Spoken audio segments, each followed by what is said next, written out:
It's a Friday evening, and you know what that means.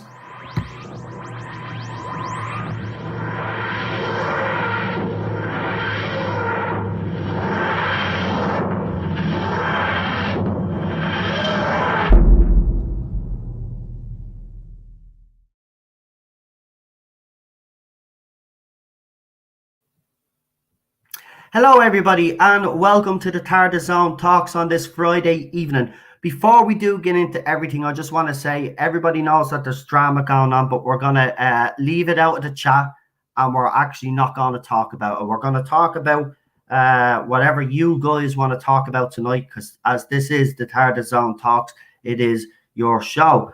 But I have Lee with me here for a minute, so I'm going to bring Lee into the fold. Hello, Lee. Hello. Right, so for any new people that want to come on tonight, do you want to give them the set of instructions and let them know what they have to do to gain entry tonight? Yeah, I don't care who you are. I don't care if I know who you are. I want you to provide evidence of your social media to show that you are who you say you are. That's it. I'm really struggling right now to keep myself together because I'm furious. So I'm probably not the best person to talk to at the moment, but I will say this: I'm not putting up with any nonsense tonight from anybody.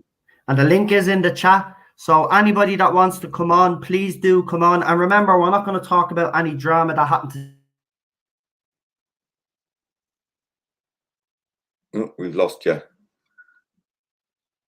We've lost Noel. Come back. Come back. Has he gone to get his daddy?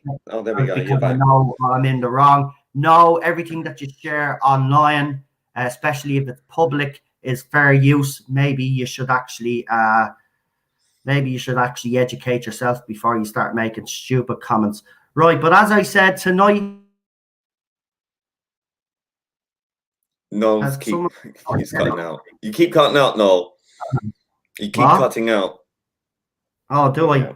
Oh, okay. Yeah, we're having some technical difficulties today, but I hope you can hear me. So the link is in the chat. So if anybody wants to come on tonight, obviously we have someone waiting. We know who she is, so we don't have to vet. Yeah, if you are in the backstage area, can you please type and say who you are so I know that you're there? And just without having me to ask you to, can you please just link me to your social media anyway? So you say who you are and put a link into your social media so I can check. Doesn't matter if you're Charlotte, doesn't matter if you're Chris, doesn't matter if you're Tardis Time, doesn't matter if you're Retro Dick, it doesn't matter if it's any one of you. From now on, that's the rules. I want you to announce your name in the private chat on the back end of the stream and put in your social media. Charlotte, do me a favor, just send Lee a little message there on private chat.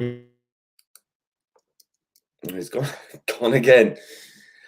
But just to keep him happy. And he's right, though, because if anybody has seen the drama today, you will see. Yeah, and it's more about people. I mean, there's a lot of trolls out there who adopt people's names, say that the people that might be our regulars, and then try and come in and not only misrepresent your name, but also come on and say something provocative or salty. So please, when you do come on, I don't care who you are. You can say, but you know who I am. I know who you are. It doesn't matter. Just please announce that you're backstage, say your name, and put in your social media link. Even if it's your YouTube channel, your Twitter, whatever it is, something. Show your ID. Your name's not down. You're not coming in, right? That's basically it. Wow. Okay. He's the boss. So listen to the boss. So we've already got there. Charlotte said hello there. It is Charlotte, by the way, and it is Daniel. I can tell you that 100% certainty that it is those two. But for everybody else, he is right. Just do what he asks. If you don't mind, until we get a better system, which we will, we'll get a better system in place. It's just because of what's happened today. So Wolf and Storm, you're in the chat. If you'd like to join and get something off your chest, just want to talk about art, because I know you haven't been on in a while. I've put the link in the chat there. If you'd like to join, you can come on. I'll give everybody, we'll see how many we get coming on, and then I'll be able to judge roughly how much time I can give you all. And let's hope I can give you a good bit of time, because I know there's been a lot of stuff going on actually in in Doctor Who's world.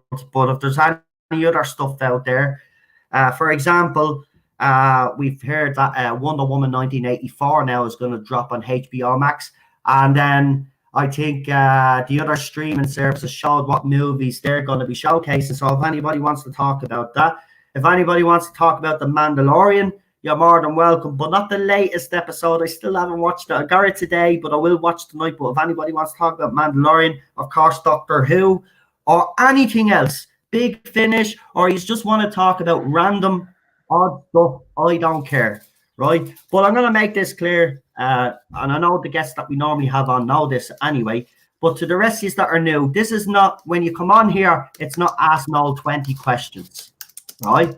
This is not to find out what my opinions and views are. If you watch me YouTube streams, you will know what my opinions and views are. This is user opportunity to come on and talk about what you guys want to talk about. It's not ask Noel 20 questions. So if you want to come on, you're more than welcome. So again, the link is in the chat. I've only got 2 people waiting. If any of you are shy because of all the stuff that's going on today, please don't be. Please don't be, because the first minute there's a troll in the chat, they're gone. They're blocked. There'll be no reaction. They're gone. Right, so no vouched for you. Yeah, of course I did. I vouched for the 2 of them. So they're good. They're all good. Right, Lee, I'm going to unless you want to actually kick it off tonight, do you want to, is there anything other than all the drama that's went on that you'd like to highlight? Nope. No? Okay. Right then. Fair enough. Right, well, what I will do with you now is I will remove you, but leave you in the studio. Right. And I'll let you do your thing. And moderators, please make sure, I know you do a great job anyway, but just keep an eye on the chat tonight. Just in case we do get 1 or 2 little I'd just like to say it's good to see Wolf and the Storm back in the chat again. It's nice to see you. It is. So she hasn't really had her computer. Do you remember our kids? Because they're back in school and stuff. So she hasn't been able to get the computer. But I do agree with you. It's great to see her in the chat. So if she wants to come on and chat for a couple of minutes, she may do so like everybody else. So if you want to come on, the link is in the chat 3 times. Come on in, join us. There's Wolf and Storm. She's here. So, Lee, I can vouch for her. She's here. It's definitely Wolf and Storm. Well, I think it's definitely Wolf and Storm. Well, okay, I'll be... Rabbi doesn't do Fridays. Rabbi is on sabbatical. No, it's Sabbath. Oh, Sabbath. Sorry, I keep getting mixed up. Shabbat shalom to the Rabbi. He's on Sabbath. It's Sabbath. That's what I said. Yeah, Sabbath. Yeah. Sometimes I don't pronounce my words properly. But, of course, people have had a go at that as well. You know, the Irish fucking accent. It's 3, not 3. It's 3. Who gives a sugar? Right. I think we'll get this show on the road. What do you think? Right, Lee, I'll leave you today, and I will talk to you. I'll bring you on at the end of the stream, just so, you know, as we always do. Just to gives me time to calm down. That's it, and calm down. Yeah. You've said a lot today, but I don't blame you. Trust me, it hasn't been a great day, but we're determined to end the night positively, and that's what we're going to do. Right, Lee, talk to you soon, pal. Will do. See you in a while. Right, that's Lee gone. Right, so we got 3 people waiting at the moment. So again, if you want to join, the link is in the link description, and you can come and say hello. Hello, is it me you're looking for? Apparently I can't sing. There you go. You can't please everybody, can you? Right. How many is here? So we'll you know what? We'll give you 15 minutes. How about that? You normally get 10 or 12, but we'll give you 15 minutes tonight, just in case. I think people are shy tonight and don't want to come on because of all the drama. You don't have to worry. Trust me. It shouldn't affect you all coming on. You know, just come on. We'll deal with any nonsense that happens in the chat. What am I doing? Oh yeah, I'm trying to get the timer ready. Sorry, I'll bring you on now, Charlotte. I'm a bit of an idiot here. I'm trying to get the bleeding timer ready. My hair is in the way, you see. If you've actually got to see what I look like now, I'm starting to look like Jesus. Oh, is that blasphemous to say that? I don't know. Well, in this day and age, it probably bleeding is. But years ago, you could go around and say, I'm the Lord. Yeah. Well, I'm evil, so we might as well. Right, 15 minutes. Let's bring her on. Let's bring our first guest on. So, a pleasure to bring her on. And remember, the watch-alongs are staying. After all the nonsense, I just decided that for now, just to keep it like that till the new year. So it's Classic Who tomorrow, and then New Who stays on Sunday. So Daniel, you don't have to worry, pal. Your Sunday nights are safe now. You could do your New Who on a Sunday. Right, let's bring on our first guest. It's the one, and but by the way, Daniel, I just want to say before I bring your co-host on, I am absolutely delighted that you've decided to give it another go on YouTube, because you do great. Your content is fantastic, and people are genuinely love having you on the platform. And it'd be such a shame for you to leave. Do you know what? I'd go as far as to say it wouldn't be the same without you. So I'm glad you've take your break, come back in the new year, all fit and fit, and do your beware audios. I keep getting that name mixed up. I'm probably wrong there. Keep doing your audios because people love your channel. Right, let's bring her on because I better shut up now. It's the one and only Shirley. Are we working tonight? I have to ask that now every time. How are you? Oh, she's froze. No.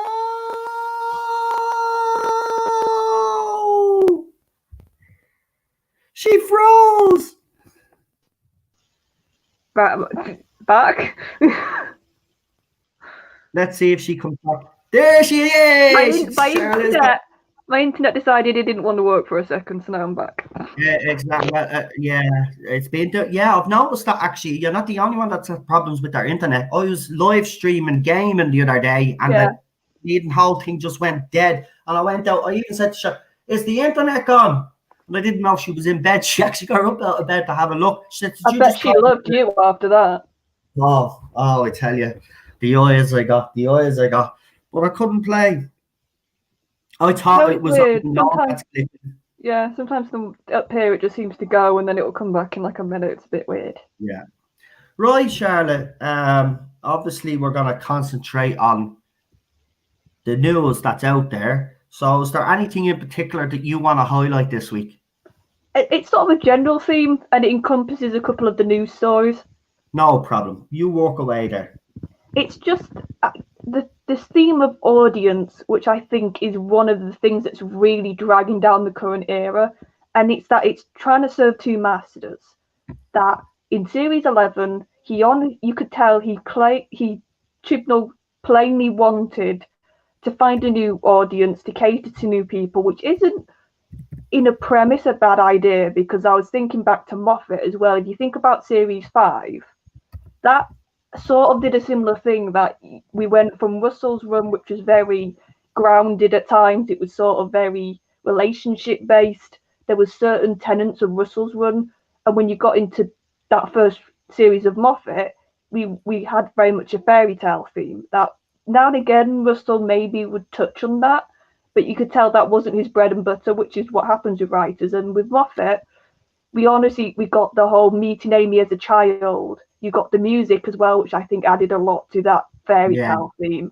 You got Matt's doctor being like I now call him the Peter Pan doctor. Like there was a lot of stuff which is very different to Russell. So you can say in a way that was him trying to get new audience. That was him sort of saying, I'm not the same as what's gone before.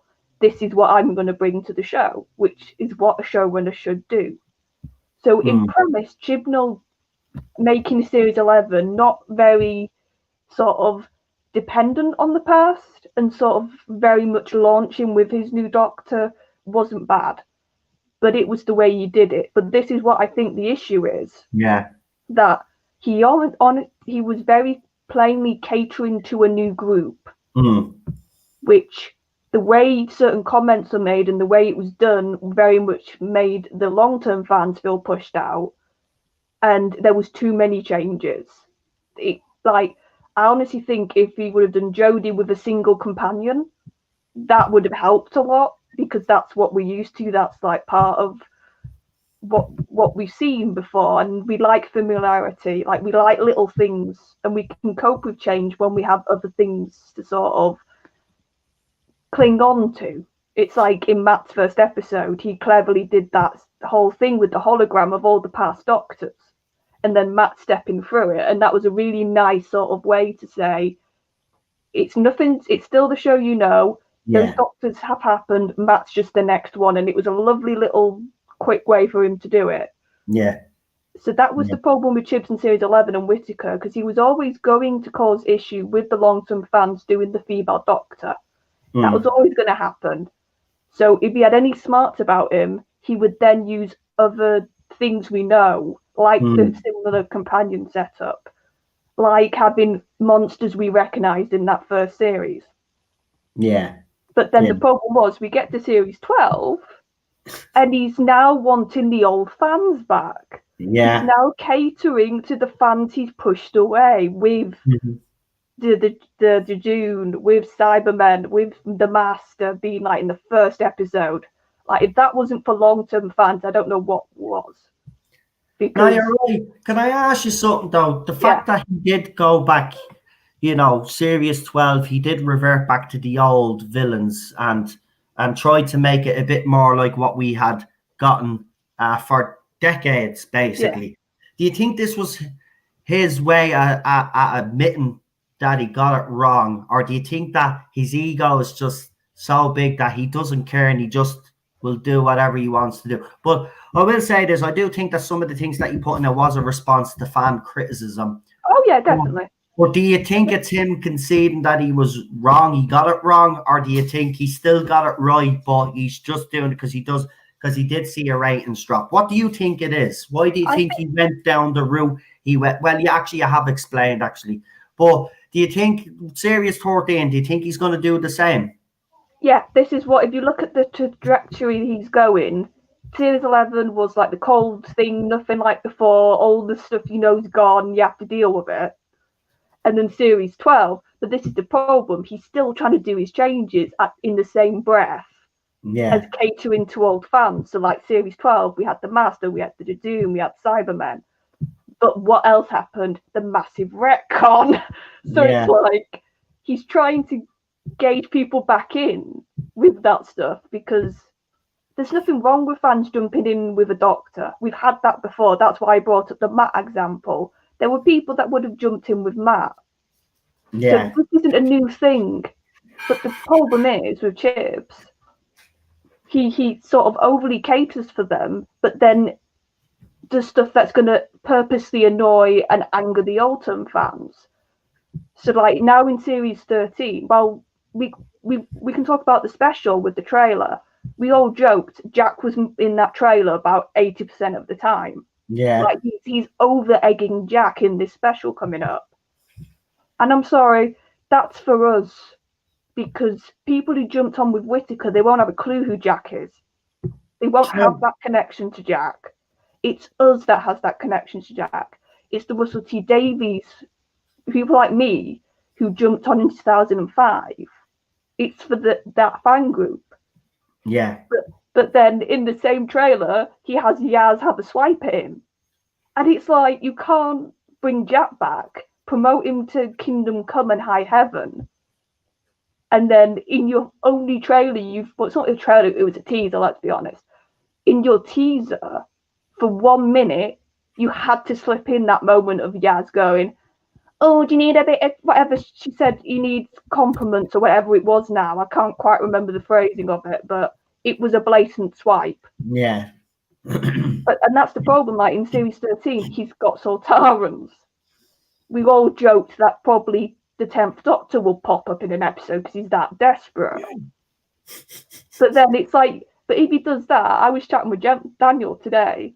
If he does that, obviously this is rumour. We're not saying it's gonna 100%, but we're just speculating. Another part of your rumour is that Whittaker's gonna apologise and have a go at all our male predecessors. So he's doing it again. He's like we're sort of joking. He could bring a doctor back and it's probably going to be Tennant if he does this. But in the same series, he's possibly going to have him basically demean him. Yeah, and that's the thing with audience. It's like you can't serve two masters. You have to pick one. That's it. I agree. I mean, look, I think he's lost all touch with reality. I think he's lost touch with the fans. I don't think he knows or wants to listen to fans on our side that being saying, look, you're doing it wrong. Listen, back in the 80s, he criticised two writers of the show, Pip and Jane Baker, as you know. That very famous video of him, which he hates now, I bet. He probably does, because if you were to look at that, everything that he explains and that he hates about Doctor Who is actually in his current era. So I'd like to, if I had the opportunity, as I said, I wouldn't be angry at him, but I'd like to ask him why he said that back in the. I know I have heard that he's embarrassed by that. That's fair enough, but I think he's only saying that now because he's had to resort back to what's familiar to fans. Because whether he likes it or not, people like the running down corridors. They like the silly little monsters. They like all of the stuff that you explained. That's what's made Doctor Who the thing that the show that it has been for decades. Yeah, no. Here's the problem. It's like this production team, and you can see it with what happened with Vinny Patel this week. Yeah, they seem to have forgotten that this isn't their show. They're just the latest in a long line of producers, of writers, of actors. This is a 50+ year legacy show. Yeah. You don't own it, like I said with Chibnall weeks ago. He's a caretaker. But there seems to be a problem for the whole now, like I said with the Patel thing this week. They seem to have forgotten this isn't their show. They're just being allowed to use it for a time. And that time will come to an end. Yeah, I have to be honest. Now the person that he attacked, as you know, I have a history with this person that he was actually attacking that writer. And no matter what the personal history is, I had a look at the whole thread to see if this person had said anything that was out of line, and they didn't. They actually didn't. Made the right point. They only made valid points, and he didn't like it. And my response to him was this: well, maybe if you spent less time on Twitter attacking fans and actually wrote a decent script, then fans wouldn't be criticizing the writing.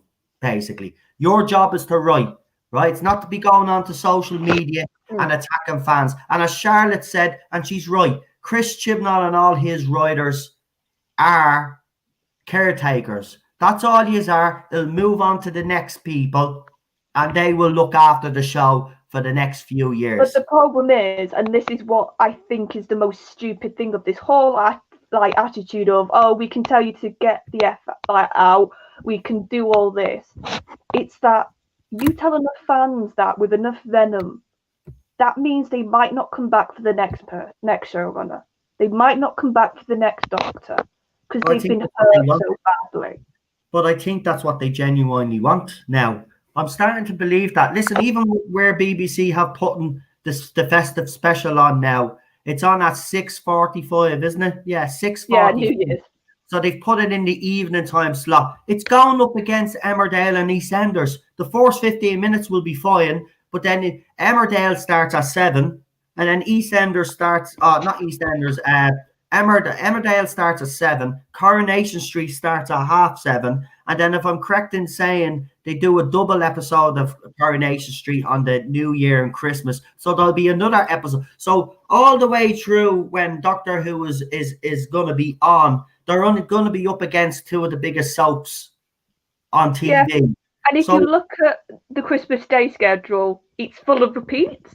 Yeah. Like if there was any year that they could have squeaked through and put it on Christmas Day.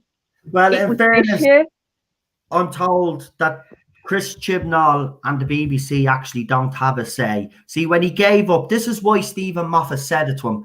This is why Stephen Moffat did Twice Upon a Time, because he knew if he lost the Christmas slot, it'd be very hard to get that Christmas slot back again.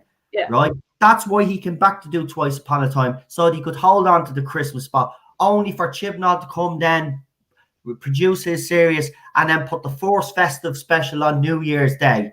So it's going to be very hard for them to get back the Christmas spot. But this would have been the perfect opportunity, to be honest with you, for them to try get it in there and say to them, listen, your show now repeats. This is a new show on Christmas Day. But no, they chose. They still haven't got the confidence. Like we've all said, it's so blatant right now. The fact that they haven't even, like I said, that wasn't a trailer. That was a teaser. Yeah. And it was mainly just Jack talking. Like I watched that trailer, and it made me sort of come up with a word, like a phrase, which is the Chibnall effect, which is whenever he puts out any trailers, any teasers, like within a day you forget about it. You don't remember anything from it. You just sort of go, oh yeah, that happened. Like I can't. And I said to you, like with the whole Jack reveal, I was like, that night, I was like, everybody will be excited that night. The day afterwards, a few YouTubers did videos on it. That was about it. Yeah. And it's like he can't, and I think that's because trust is a massive thing as well. He's just utterly lost the trust. It's like we've all said, of all the people to bring back, Trump, like when Series 11 is now okay to bash. Like Series 11, even the people who were very pro for this era, they will say bad things about that series. And they will comment on that episode of Arachnids, because of how blatant the political message was. Yeah. And you're bringing that character back, which is, as a few people have said, you're just bringing up that episode to memory again, which is not good. No. It's I remember we still haven't seen the fallout to the Timeless Children. And I think it's going to be bad.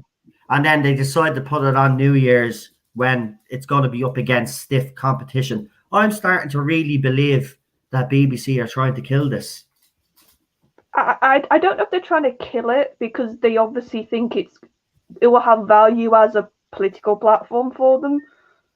But I think it's mainly not them trying to kill it. I think the problem was, if you think about when they launched with her with that first series, she was everywhere. You couldn't escape interviews.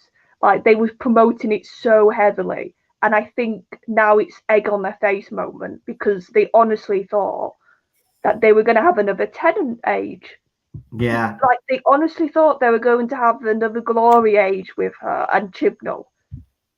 And it's taken them 3 years nearly, but it's finally sunk in, I think, with the BBC that they'll have some audience with this because of the brand name. But that audience he was so desperate to get is gone. Yeah. And all that's left is the diehards that are watching it because they don't want to, because they sort of feel like it's still the show that I've got good memories of, so I'll carry on watching it even if it's bad. See, that's the thing, and we've run out of time, but I'll just finish on this point and then I'll let you answer. But Chris Chibnall's whole aim when he took over Doctor Who, you could see that he had a disdain for fans like us. So his whole objective has actually been to replace those fans with the newer fans. Unfortunately, though, for him and the BBC, is he hasn't produced anything spectacular for that to happen. So what's actually happened is not only has he turned off the long-term fans, he's turned off the British public, and even some of those fans that were supporting Jodie Whittaker and this era have turned their backs on it. So, I mean, look, as I said, and for all those that defend the 7 million households walking away, tuning out tells you all you need to know. If you look at the numbers in America, it's quite similar. Actually, it's startling, in fact. 67% or something in America dropped off, and it's 60% in the UK as well. So, I mean, it's quite startling that you know, that it's gone, the ratings have gone this low. But yeah, you are right. The BBC and Piers Wenger especially don't think there's anything wrong with that. They still think the show is healthy, which is an absolute joke. They think it's healthy enough to push their propaganda. Yeah, and that's what it is. And it's not, and it's going to be massacred in these ratings. I'm telling you. I just look at. I already thought it was going to struggle, but if you're putting it up against, as I said, Emmerdale and Coronation Street, you're asking for trouble. You really are, and it's not going to end well.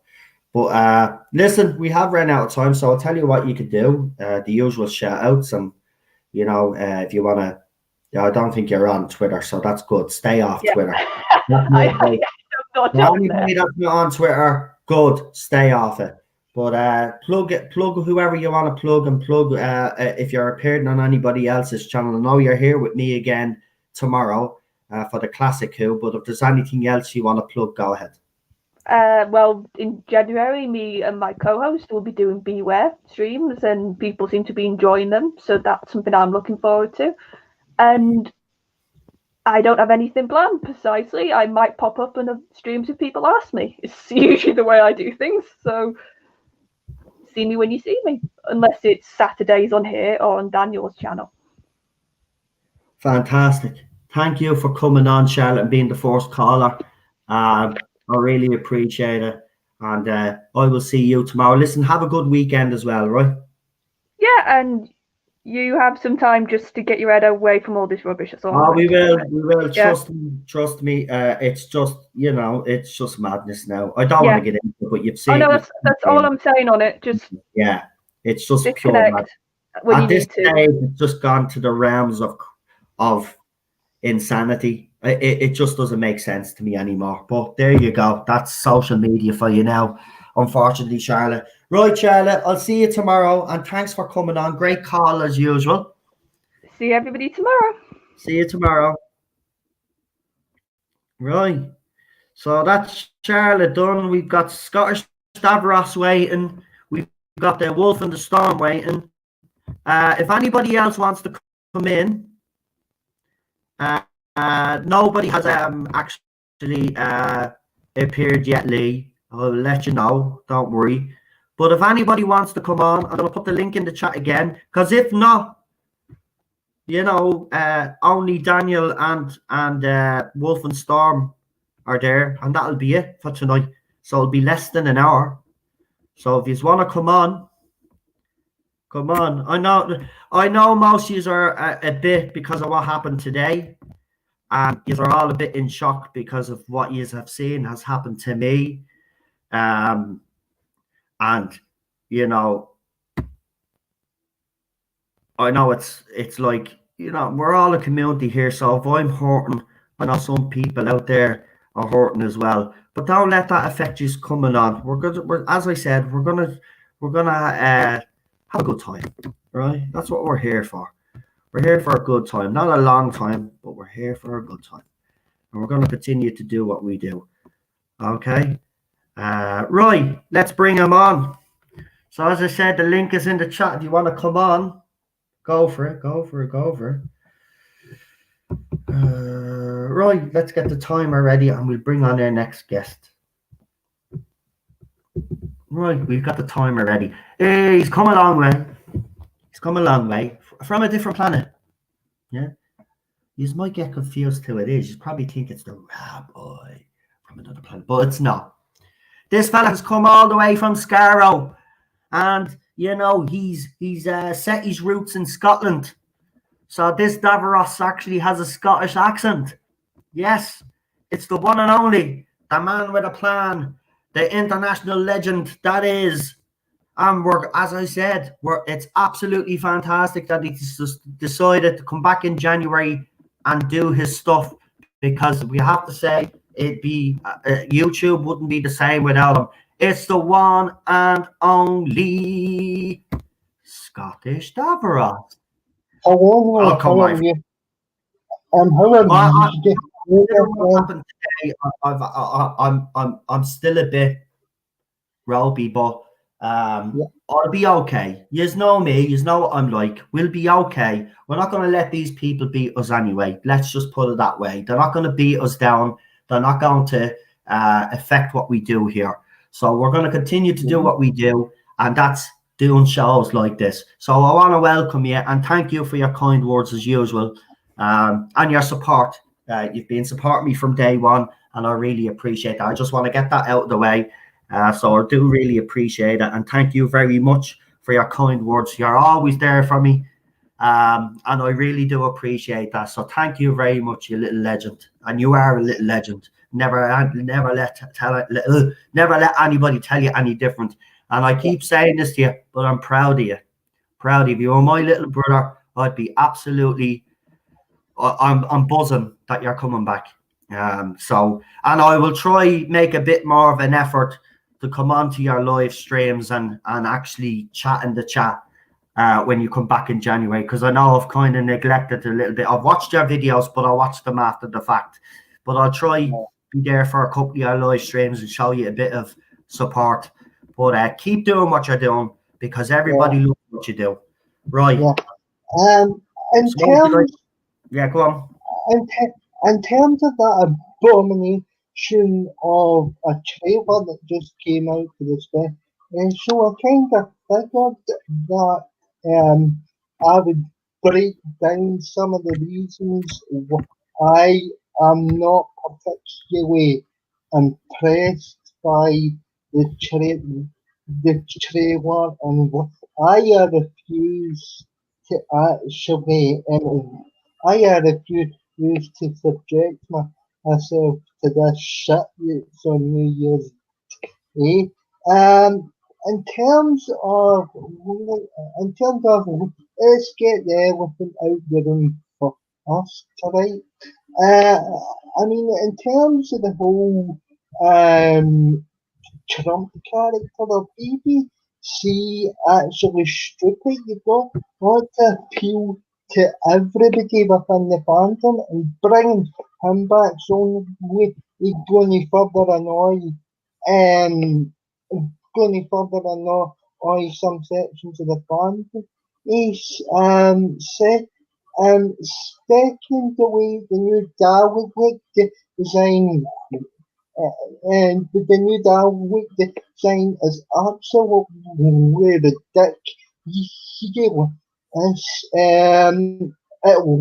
It's as though an 8-year-old designed the Daleks, and I'm not a fan of the. I'm not a fan of the. I'm not. I'm not a fan of the. I'm not a fan of the.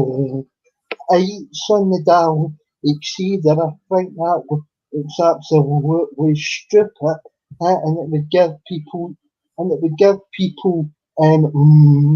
I get it. Secondly as well, Captain, they couldn't resist having my Andy I'll having a job, Captain Captain Jack, and the whole reason why Jack's back is sheer desperation, because the show has because the show has actually hemorrhaged viewers, and you'll be even lucky to get about half the viewership that the timeless children managed to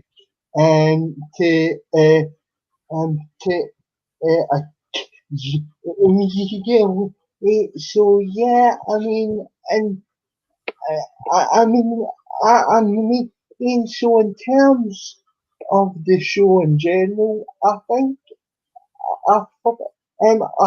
you'll be very lucky to see the show actually get to the 60th, because the way it's going, I think it could possibly die before the 60th.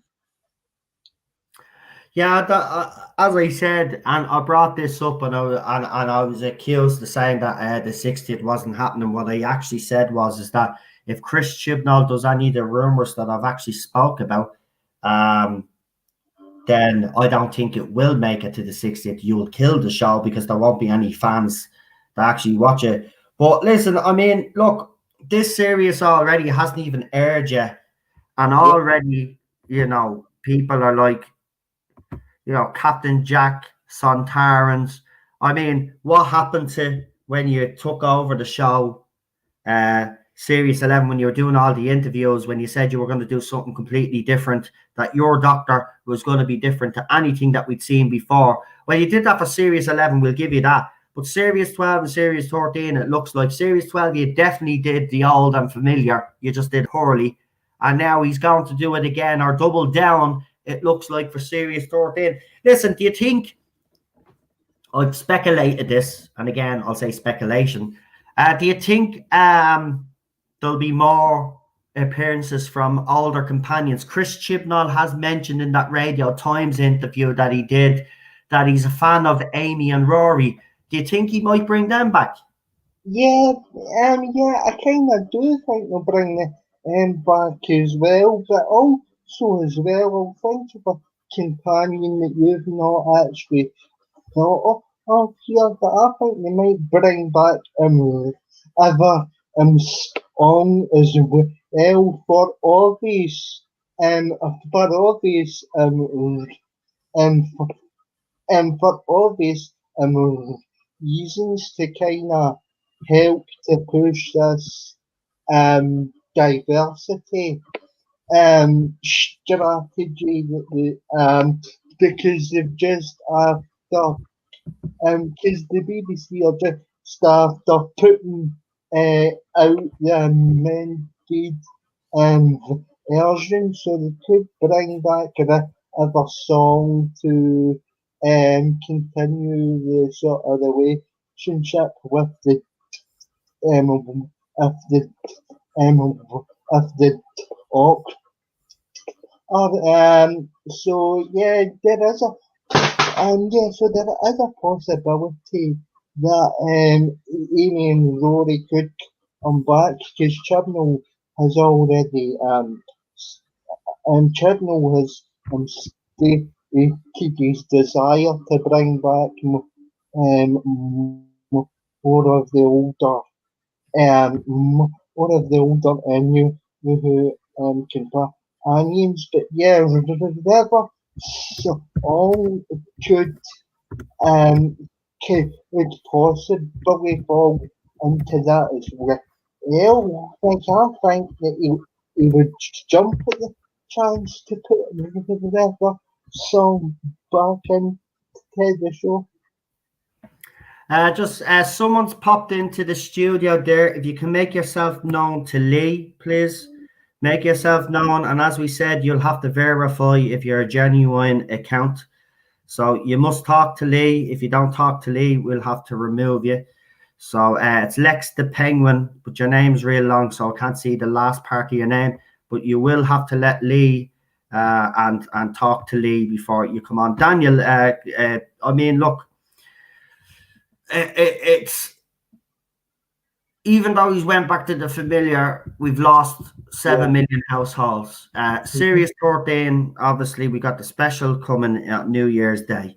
And again, it'll depend what's in this special to see what the fallout will be like and to see if Series 13 will be actually will receive any warm welcome, because we won't know what's going to happen in this special. And then God knows what will happen, and then the fallout.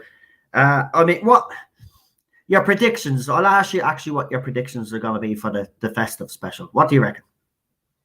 I think it'll be 2.5 million. I think the overnight views will be absolutely abysmal, and you'll get your partial increase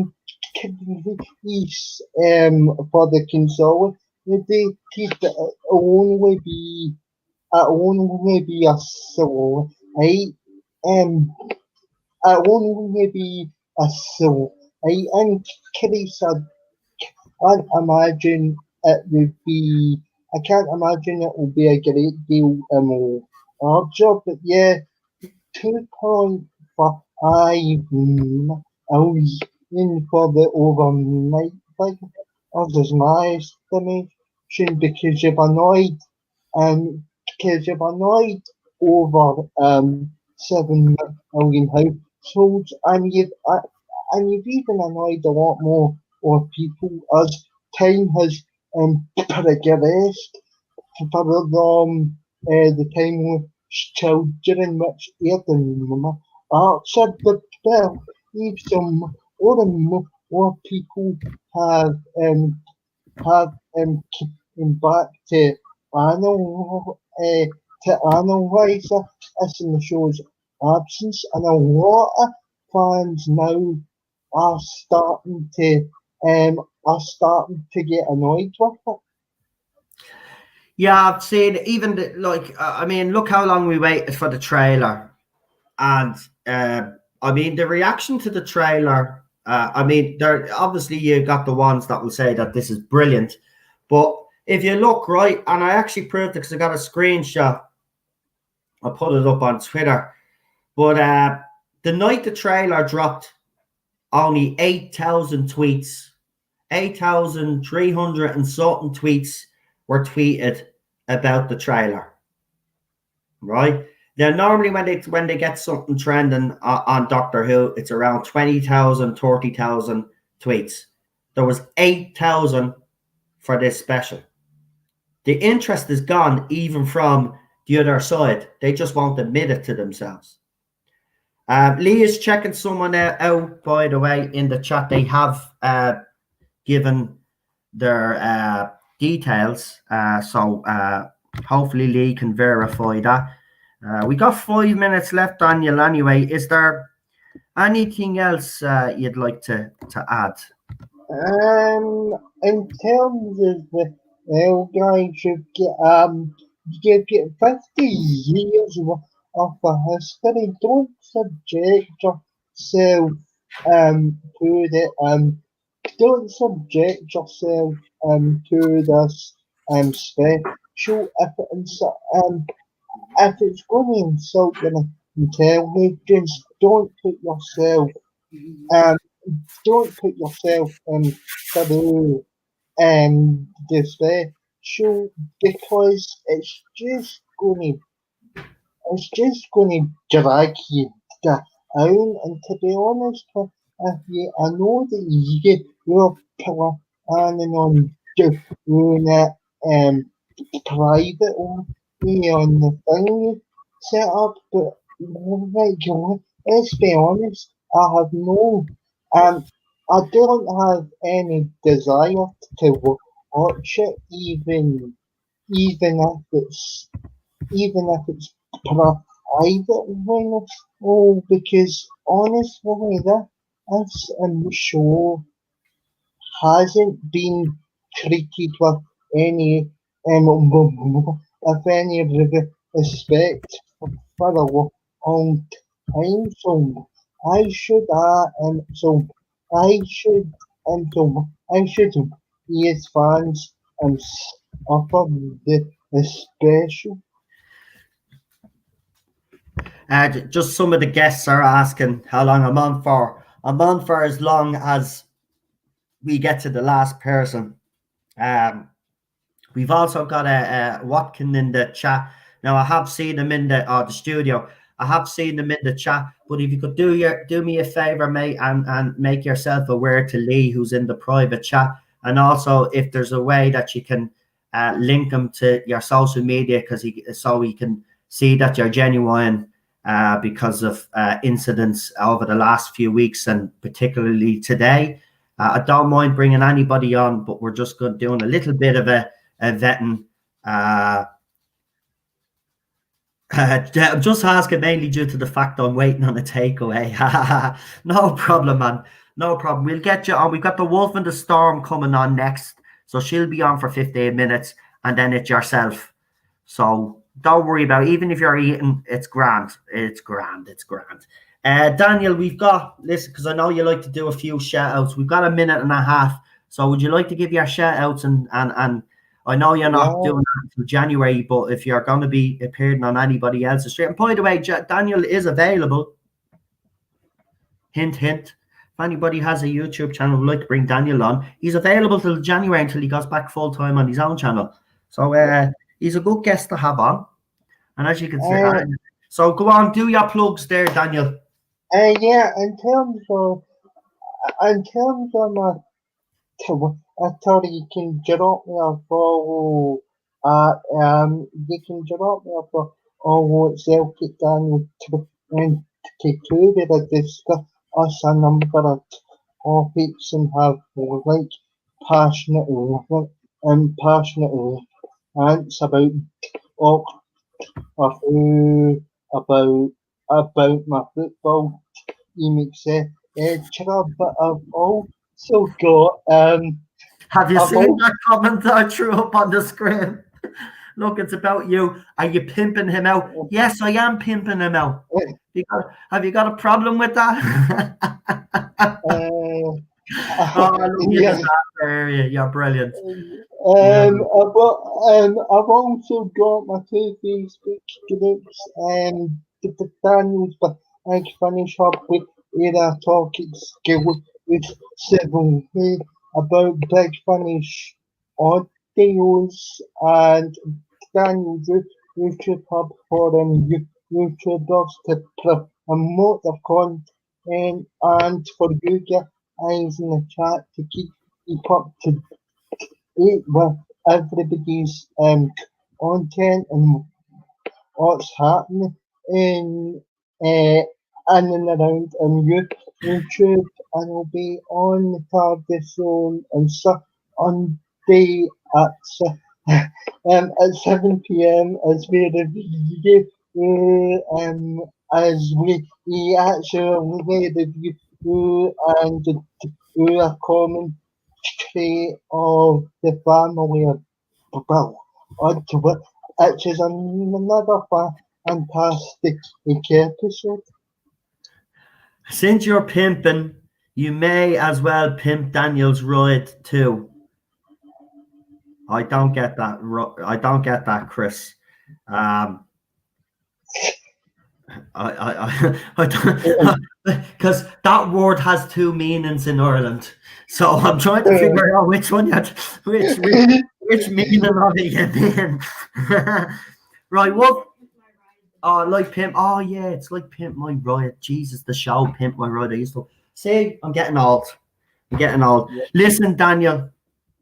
I'm going to refer to Noel as Exhibit from now on. Brilliant, yeah. So, by the way, if you haven't watched Pimp My Ride, it's a show where they get now a rundown car and they pimp it out cheaply. But we'll say no more about that. Daniel, listen, it's an absolute pleasure having you on, you legend. And I will see you on Sunday. Listen, you enjoy your weekend and stay safe, pal. Yeah? And thanks for coming on. Yeah, and thank you for having me on and continue doing what you're doing because everybody's enjoying it. So thank you very much again for your channel and everything you do for everybody in the community. No problem. Listen, our little community might be getting attacked right now, but if people come in here and actually sit and watch and listen to me live streams and actually looked at the chat, they'll see that these are all beautiful, wonderful people. So listen, we'll keep doing what we're doing. And as I said, you look after yourself and I will see you on Sunday for New Who. We've got Family of Blood because we did Human Nature, didn't we already? Yeah. So we got Family of Blood next. Isn't it? Family of Blood's the second part. Yeah. So we got Family of Blood. By the way, I do have the trailer for 5 Doctors. That's tomorrow's story. I will throw that up later on. I know there's a lot of people excited for that for this story. So am I. I love the 5 Doctors. But listen, Daniel, thank you for coming on. You've been an absolute pleasure as always. And as I said, you stay safe and look after yourself, pal. Yeah, well, see you Sunday, and don't forget to subscribe to my channel. I'm on 144 subscribers subscriber. So Right, let's get him to 150 before we leave, right? He's only got a few subscribers, so if you haven't subscribed to Daniel's channel, please do. And let me know in the chat if you get to 150, won't you? yeah, well, I'll see you Sunday. See you later, man. Have a good one. Right, now, Wolfenstorm actually, she actually got kicked from the studio. So she is next, even though she's last here. So we've got the Wolfenstorm. I hope. Hello. Hello. Can you hear me? Oh, Hello. Jesus. I got a fright. I got a You fright can hear there. me, yes? We can hear you now, yeah? Okay, sorry. I had to unmute myself. Sorry. No problem, no problem. How are you? We haven't seen you in a while anyway. Yeah, like I said, I try, but my kids are surgically grafted to the computer for school. So Yeah. I think that's all kids nowadays, isn't it? They love their bloody computers and social media. yeah, but because the schools are closed, everything's Oh, online. yeah, they're doing their lessons, but I forgot they're doing virtual lessons now. Well, how are everything else? All right, yeah. How's everything else doing good? Everything's good. Same old, same Right. old, same old. Right. But you know what? The funny thing is that I'm not really I'm vocal, but not that vocal on Twitter. So I don't normally have people coming after me. So I was kind of surprised when they started coming after me because I'm like the last person who gets up in people's faces, honestly. But, okay. Right, Lex the Penguin Soldiers just asked me if I can put him last because obviously didn't he say he was having a curry or something to eat? Yeah, I can put you on last. Don't worry about that, pal. Actually, you are last anyway. So you're fine. Go and do what you have to do. Stay in the studio though, so you don't lose your place. And that's fine. But yeah, I was listen. I don't want to kind of get into the Twitter drama, but I was actually surprised to see that you were also a victim of all of this nonsense that's going on. And we do have to highlight the fact that there has been several women in this fandom that have been bullied by these so-called fans, if that's what you want to call them now. I won't insult them. I've done enough insulting of people today because they pissed me off, but we won't go there on this one. But yeah, it's ridiculous. You don't deserve it. Nobody deserves it, but they find justification in what they do, unfortunately, and it's absolutely terrible. But we move on and we try. I know it's horrible. My advice to you would be this though: just block them. Well, it's funny that they think they can rile me up, but I don't think they realize how long I've been in fandom. That's why on my bios I have written fandom grandma. I've been in this shit since like the 90s. Okay, I have seen some stuff. So this garbage, like Catherine Tate says, I'm not bothered. I love it. It don't bother me. Yeah. Son, it don't bother me. I've been through so many fan wars, I can't even tell you. So this minor traffic, I think they were. What's weird is that they were piling on me because they were acting like I was coming against them personally. And all of the tweets that I posted, I was posting things after the trailer dropped for the special because I was upset that they were kind of making jokes about how Yaz was treating Jack. And I don't like that because Jack's one of my favorite characters, And I know that they probably meant their tweet as a joke, but like you had said with Charlotte, a lot of these fans, I'm not trying to paint them with a broad stroke. I know some of them are also long time fans. Some of them aren't. But a lot of them don't know the significance of these characters. So they'll make jokes about whatever they see and they don't understand who the characters are, especially Jack. Jack is such a multi-layered and multifaceted character who has been through so much I can't even begin to describe. I mean, I know that Jack has this personality that comes off a bit, very flirty, very ostentatious. He comes off that people think he's got an ego, but really it's just it's a mask to hide all of the crap that he's been through, and the fact that this man is over 2,000 years old and has lost everybody in his life that has ever meant anything to him. And he will outlive everybody for millions of years. He has seen everything. He has been abandoned by the doctor more than once. He has lost people that he loved. I mean, that's not even comparing to what happened with the 456 and that shit. He has been through so much, but these people don't know who he is. All they see is his, ostentatiousness and his flirtiness, so they think that he's an asshole. Exactly. I mean, I bet you they haven't even watched Torchwood. And you're right. I mean, what he did in Children of the Earth, I mean, even when I seen that, when and I won't say it for anybody that hasn't, but there's a particular scene where they're on the run and Jack is telling the story about why this might be happening. And in fairness, you don't think Jack would do anything like this, but then you can understand the position that he was put in and what the decision that he had to make.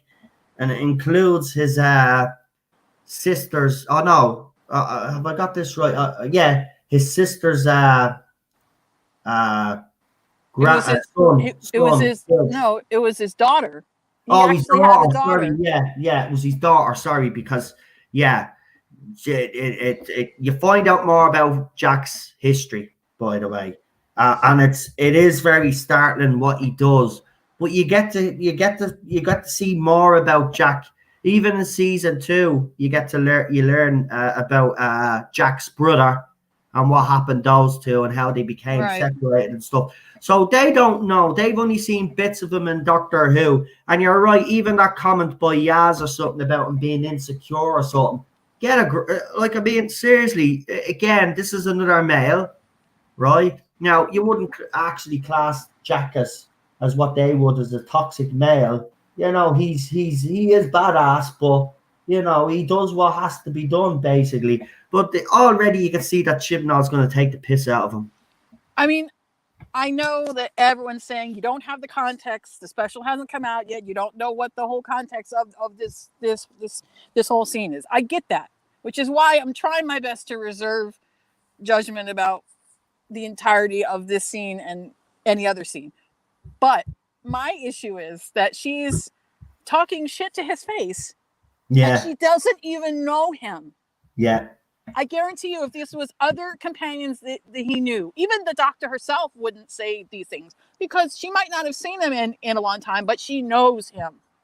So for these three who have never met him before in their lives except that one time, they have no idea who he is. And yet they're going to judge him based on his personality quirks, which is really, and that's really just a facade that he puts up to hide all of his inner pain. Honestly, it just, oh my God, it just pisses me off. And they're this whole tweet storm that I got, they were acting like I was shitting on them personally. And I never called anyone out personally. I was critiquing what I saw in the trailer. I wasn't calling out Twitter people. I was talking about the trailer.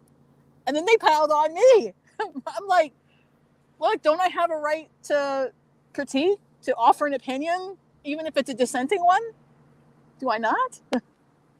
Yeah, of course you do. But again, in this fandom, if you do that, you're a target. Unfortunately, this is the way the fandom's gone. They're trying to police what you say. Even if you're not saying, look, I know sometimes I say things out there that people say, oh, hang on, wait a second, right? But you or anybody else like Daniel, when you put out stuff, you are critiquing something and you are genuinely critiquing. I'm not saying I'm not genuinely critiquing. Of course I am.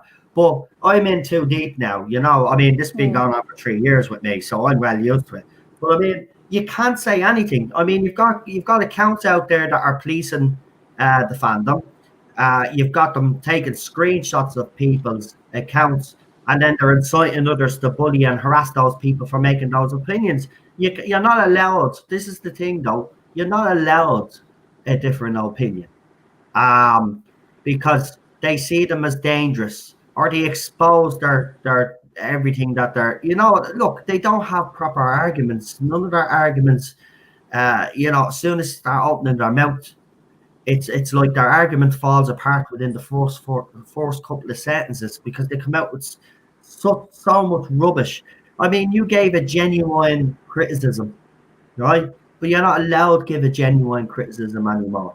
And it's sad that it's gotten this way. But I agree with you. With Jack is this. We were talking about it last night. Jack is like an onion.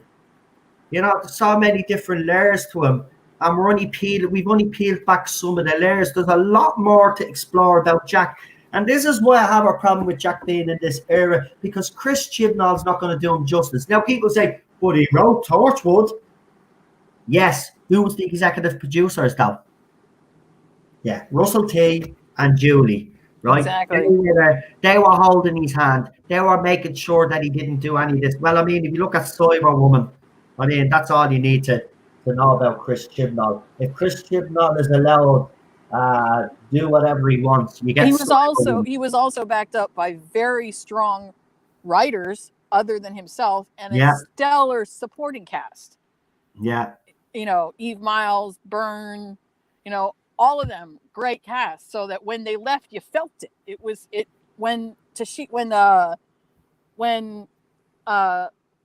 Oh God, it's been so long since I've watched Torchwood, I can't even remember the names anymore. Who are you talking about? What scene? When Owen and Tosh died at the end of season 1, or was it end of season 2? It was so painful, because even in the short time they'd been there, you took them into your heart, and they became a part of you so deeply that when those two died, it literally just broke the fandom, because this was like family. They were family.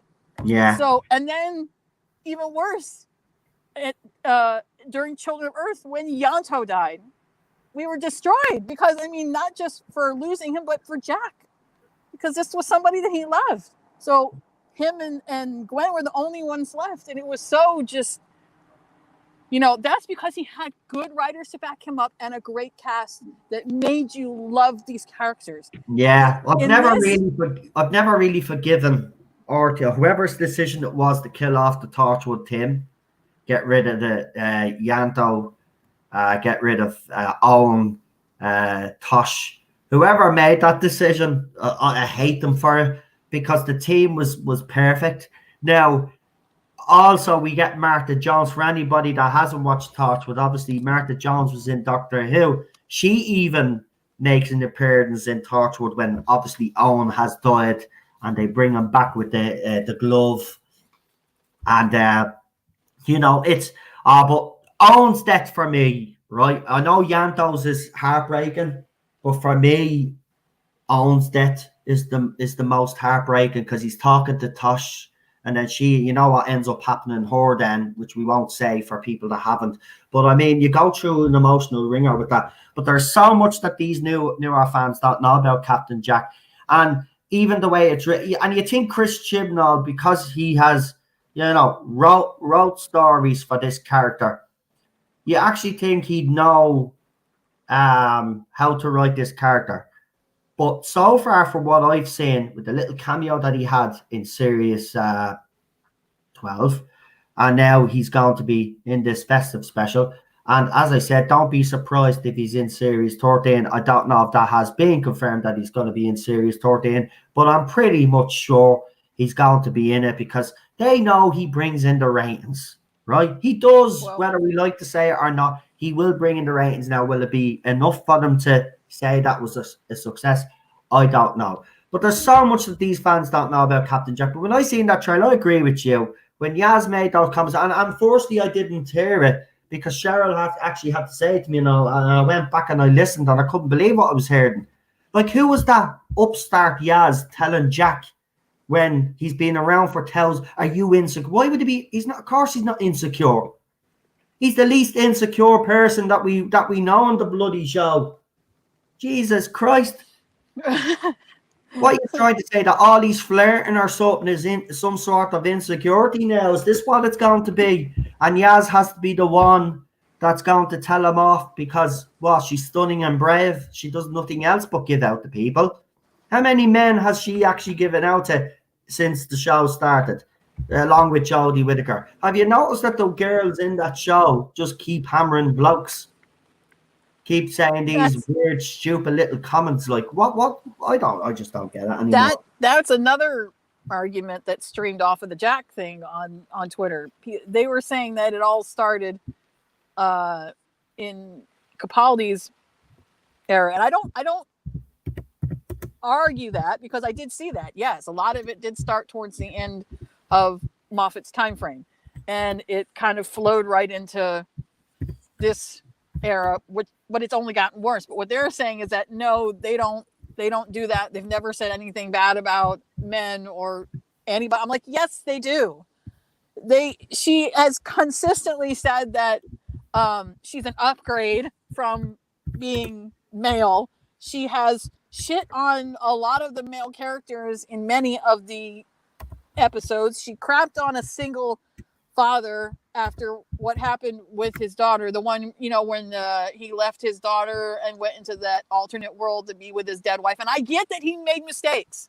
We're all human and we fuck up.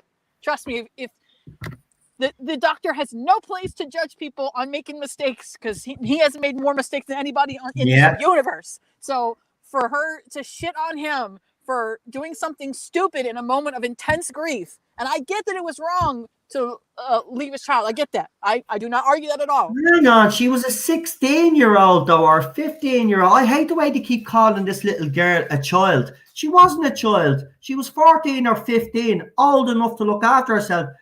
Jesus Christ, back in the day, the 80s and 90s, when we were growing up, so we were left at home at 7, 8, 9, 10 years of fucking age. There's no, I know times have changed now and parents are a bit more, it's different now. If you leave your child, apparently you're abandoning your child. But you're right, this guy had genuine reasons to do what he did. And it's not as if he abandoned his child. He just walked through a bloody yoke and he'd be in his reality again. You know what I mean? It wasn't, and it's not as if he left her there with nothing. She had food, she had everything. Okay, they'll say, but she was blind and all of this. Lick it away, right? It's ridiculous. He was grieving for his wife. He wasn't thinking straight, as Walton Storm said. You don't think straight when you lose someone, right? No, I think if they had just sorry though, but the way she went at him with the veracity that she did when she was giving out to him, even look at Jodie Whittaker's face when she's acting that scene. She's loving it. She's loving telling a man off. I think if they had just fixed the writing in that episode a little bit to delve a little bit more into how his grief has affected his life, it would have turned out to be a really great episode about dealing with grief, just like they did with Heaven Sent when 12 was dealing with Clara being dead. They have done it well in the past. They could have done the same concept again. Unfortunately, Chibnall can't fucking write, so he turns it into some, social justice bullshit about how single parent or single dads suck. He made it very surface, and he didn't go into enough depth about what this guy was going through. It could have been done a lot better. I mean, the overall story, like the overall concept was decent, but the execution is just awful. So this upcoming special, I think the overall concept is interesting, but the execution is probably going to be awful because, first of all, the Daleks being outside of their shells, I already don't like that because I don't even know why. Like, what's the point of them?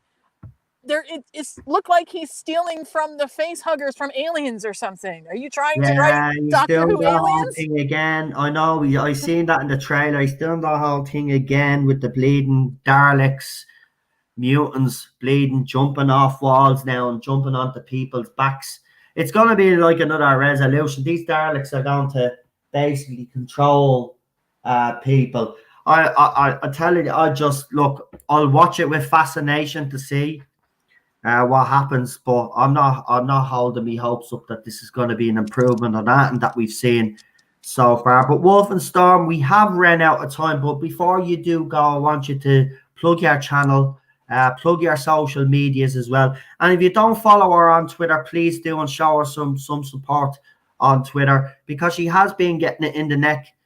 Like us all, actually, to be honest, everybody does. If you even say Jodie Whittaker's a bad doctor, you're a target. That's how bad it's gone, right? You can't even say that. There's nothing toxic about that. There's nothing bad about saying that. That's like me saying, well, I don't think Joe Pesci is a great actor. Well, he is, but do you know what I mean? I'm just giving an example. Or say, for example, people years ago didn't like John Travolta, right? Not a fan of John Travolta, right? You can't say that. Right, you get into trouble. This is how bad it's gone in this fandom.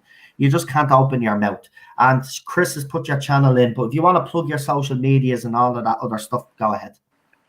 Okay, well, you guys know where to find me on YouTube, Wolf and Storm. Also on Twitter, Wolf and Storm 78. I should have a video coming out this weekend because Minds of Magnox for Time Lord Victorious is now out. So I have it on my phone. I just got to listen to it. So we're going to do a review on that. And I know the book, All Flesh is Grass for Time Lord Victorious is supposed to be out sometime this month. Yeah. So as soon as I get my hands on it, we will do a review for that. Fantastic. And we've thrown your channel in. And as long as I'm streaming here tonight, your channel will be thrown up. Garbage has said they'd subscribe to your channel there. So there you go. That's Thank fantastic. We will continue to put everybody's channel that does a feature here tonight in the chat until obviously I'm finished for the night. But listen, thanks for coming on. But whenever you get a chance to come back on again, please do, and don't be a stranger. I know that because of the situation right now, things are a little bit more difficult. But if you get a chance to come back on again, you're more than welcome.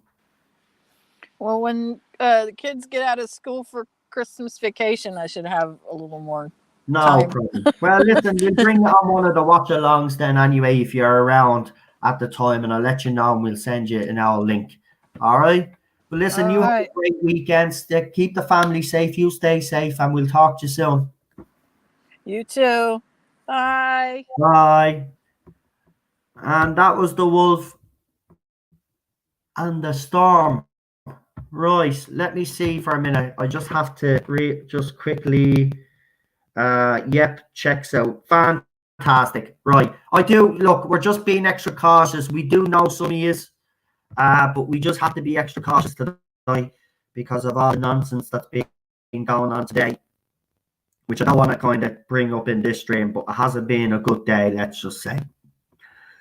So the next person that we have coming on is James, because Lex and the Penguin Soldier says let him come on last. So we'll have Josh actually after James, and then we'll have Lex. Lex will be the last guest that we bring on tonight. So let's bring on James.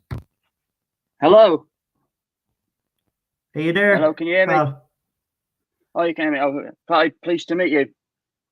No problem. Listen, thanks for coming on. I'm sorry that there was a bit of a few hoops to jump through to try get on tonight, but you know, there's been a lot of drama the last couple of weeks, and especially today. So we just wanted to be a little bit extra cautious. But thanks for coming on. No, it's all right. I completely understand. It's just when you're a complete unknown and you're just coming onto these things for the first time, naturally you got to err on the side of caution. This is the first time I've ever done anything like this on like a live stream, I have to say. And I'm a big fan of your channel and the rabbis as well. And I completely agree with a lot of what you say. Thanks very much, pal. I really do appreciate that. And I'm sure Rabbi appreciates the support as well, because we certainly do. But is there, James, and as it's your first time, well done, because I know it's not easy coming on. Basically this format is you can talk about whatever you want. So is there anything in particular that you'd like to highlight? Well, I mean, I can tell you for one thing, I won't be watching it because I said to myself after the last season that I just refuse to watch anything new in its current form. Of course, somebody's got to see it to know how bad it's going to be. Well, yeah, we'll do reviews and we'll let you know, James. Yeah. But you don't have to watch it. Yeah. You don't have I to mean, talk to yourself. yeah. Well, I mean, when I look at these last two seasons, and I look at the way that it's gone, there are certain things about it that I do like in terms of design choices, but Yeah. it's just the writing's just been awful. Right, tell me what you have liked about the design choices. What design choices have you liked during the Chris Chibnall era? I don't think we've ever asked that question Yeah. before. It'd be interesting to hear what you actually did like. I will say one thing before you jump in. I personally do like the new Sontaran redesign of the photos that we seen. I actually thought they looked pretty cool. So what is it? What alien or villain has Chris Chibnall designed that you think is better from before? Well, I mean, I really like the design of the exterior of the TARDIS. I think the interior looks awful, but the exterior of it looks brilliant. Yeah, I agree. Because it's got a kind of concrete sort of look to it. It hasn't got the wooden look, which apparently is what actual police boxes look like. They weren't wooden, apparently. That's what I've heard from some fans. So that's one thing. I think the exterior, the interior looks bad, but the exterior looks brilliant. It looks more like classic TARDIS. And then I really like the design of the Cybermen, not the Cyber Lords. I thought they looked horrible, but the Cybermen with the helmets. They had that kind of classic look, like kind of Earthshock and sort of Revenge of the Cybermen era type look with the heads. And they also had that 10th Planet look as well. So they kind of merged the current era Cybermen with the classic stuff. And I thought they looked really good. And then with the Dalek as well, the one from the last one, Resolution, was it? At first I wasn't sure what to make of the design, because I thought to myself, oh, have they overdone it again, like the Paradigm Daleks, which, if I'm honest, I liked them when they came out, because by Series 5, I was fed up with the copper and bronze look, and I still am. But I can understand why they didn't take off, because they just overdid it with the designs and all the color coding and all that. But with the Resolution Daleks, I thought, wow, I was a bit unsure at first. But then when I saw the action figure and what it could do, I think that made me like it even more. And it kind of made sense, because the Dalek in that story was basically built from resources on Earth. It wasn't built like mass produced like all the other Daleks would have been built.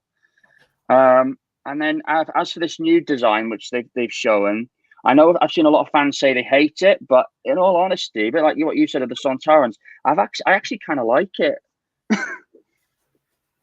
Yeah, you know what? Here's the thing. Right now, looking at the photographs, I have to be honest, I don't like them, right?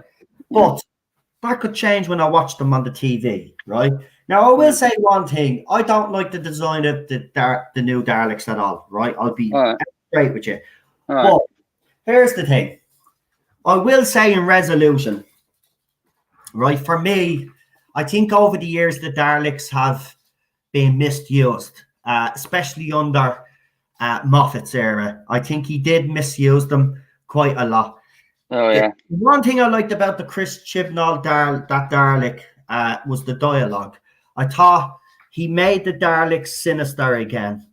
He made them, he made us, I have to be honest, listening to the dialogue and listening to Nick Brick, the way they were talking, I loved it. It reminded me of old Daleks.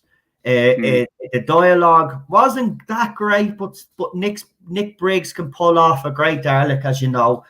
And I thought they were more sinister. And I did like the scene. Now, I know this gets criticised by people as well, but I did say it at the time, and I have to stay true to myself.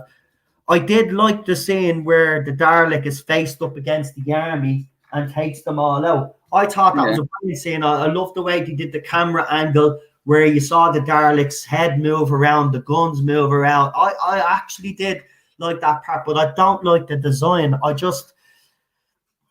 could kind of get it, because they were built by they weren't built by obviously Davros or they weren't mass produced, as you said. But I just don't get why the new design seems to be similar, but the difference is this time he's painted them black and he's put neon lights on them. Now, again, until I actually see them on screen, I won't know. But right now, when I look at them, all I just see is a guy that won't use the real Daleks because maybe, like JJ, they make all these slight little changes. And I think that's what he's doing. I just think, look, there's nothing wrong with putting your own mark on villains and your own designs, putting your own designs. I mean, Moffat and RTD did it. But I don't know. It's just Chris Chibnall, you don't know what his intentions are. And to be honest with you, I made the point as well, and this might sound stupid, but you've got blue light, neon light Daleks, and you've got red neon light Daleks, right? Do you remember the title David Tennant's title sequence when they're going into the future? Isn't it red? When they're going into the past, is blue. So is this an indication that these Daleks are from two different timelines, and that's why he's put the neon lights? Because you know the way he likes to explain everything to his audience. Do you think that might be something? I don't know, to be honest. I thought it was just some fancy, like you said, fancy LED lighting that they just put on there to try and make them look different, like some sort of gimmick. Yeah, I just don't know. This is why I'm not particularly a fan, because I don't know what he's going to do with them. Now, as I said, the dialogue, Nick Briggs's performance in Resolution was absolutely fantastic. Nobody can take that away from him.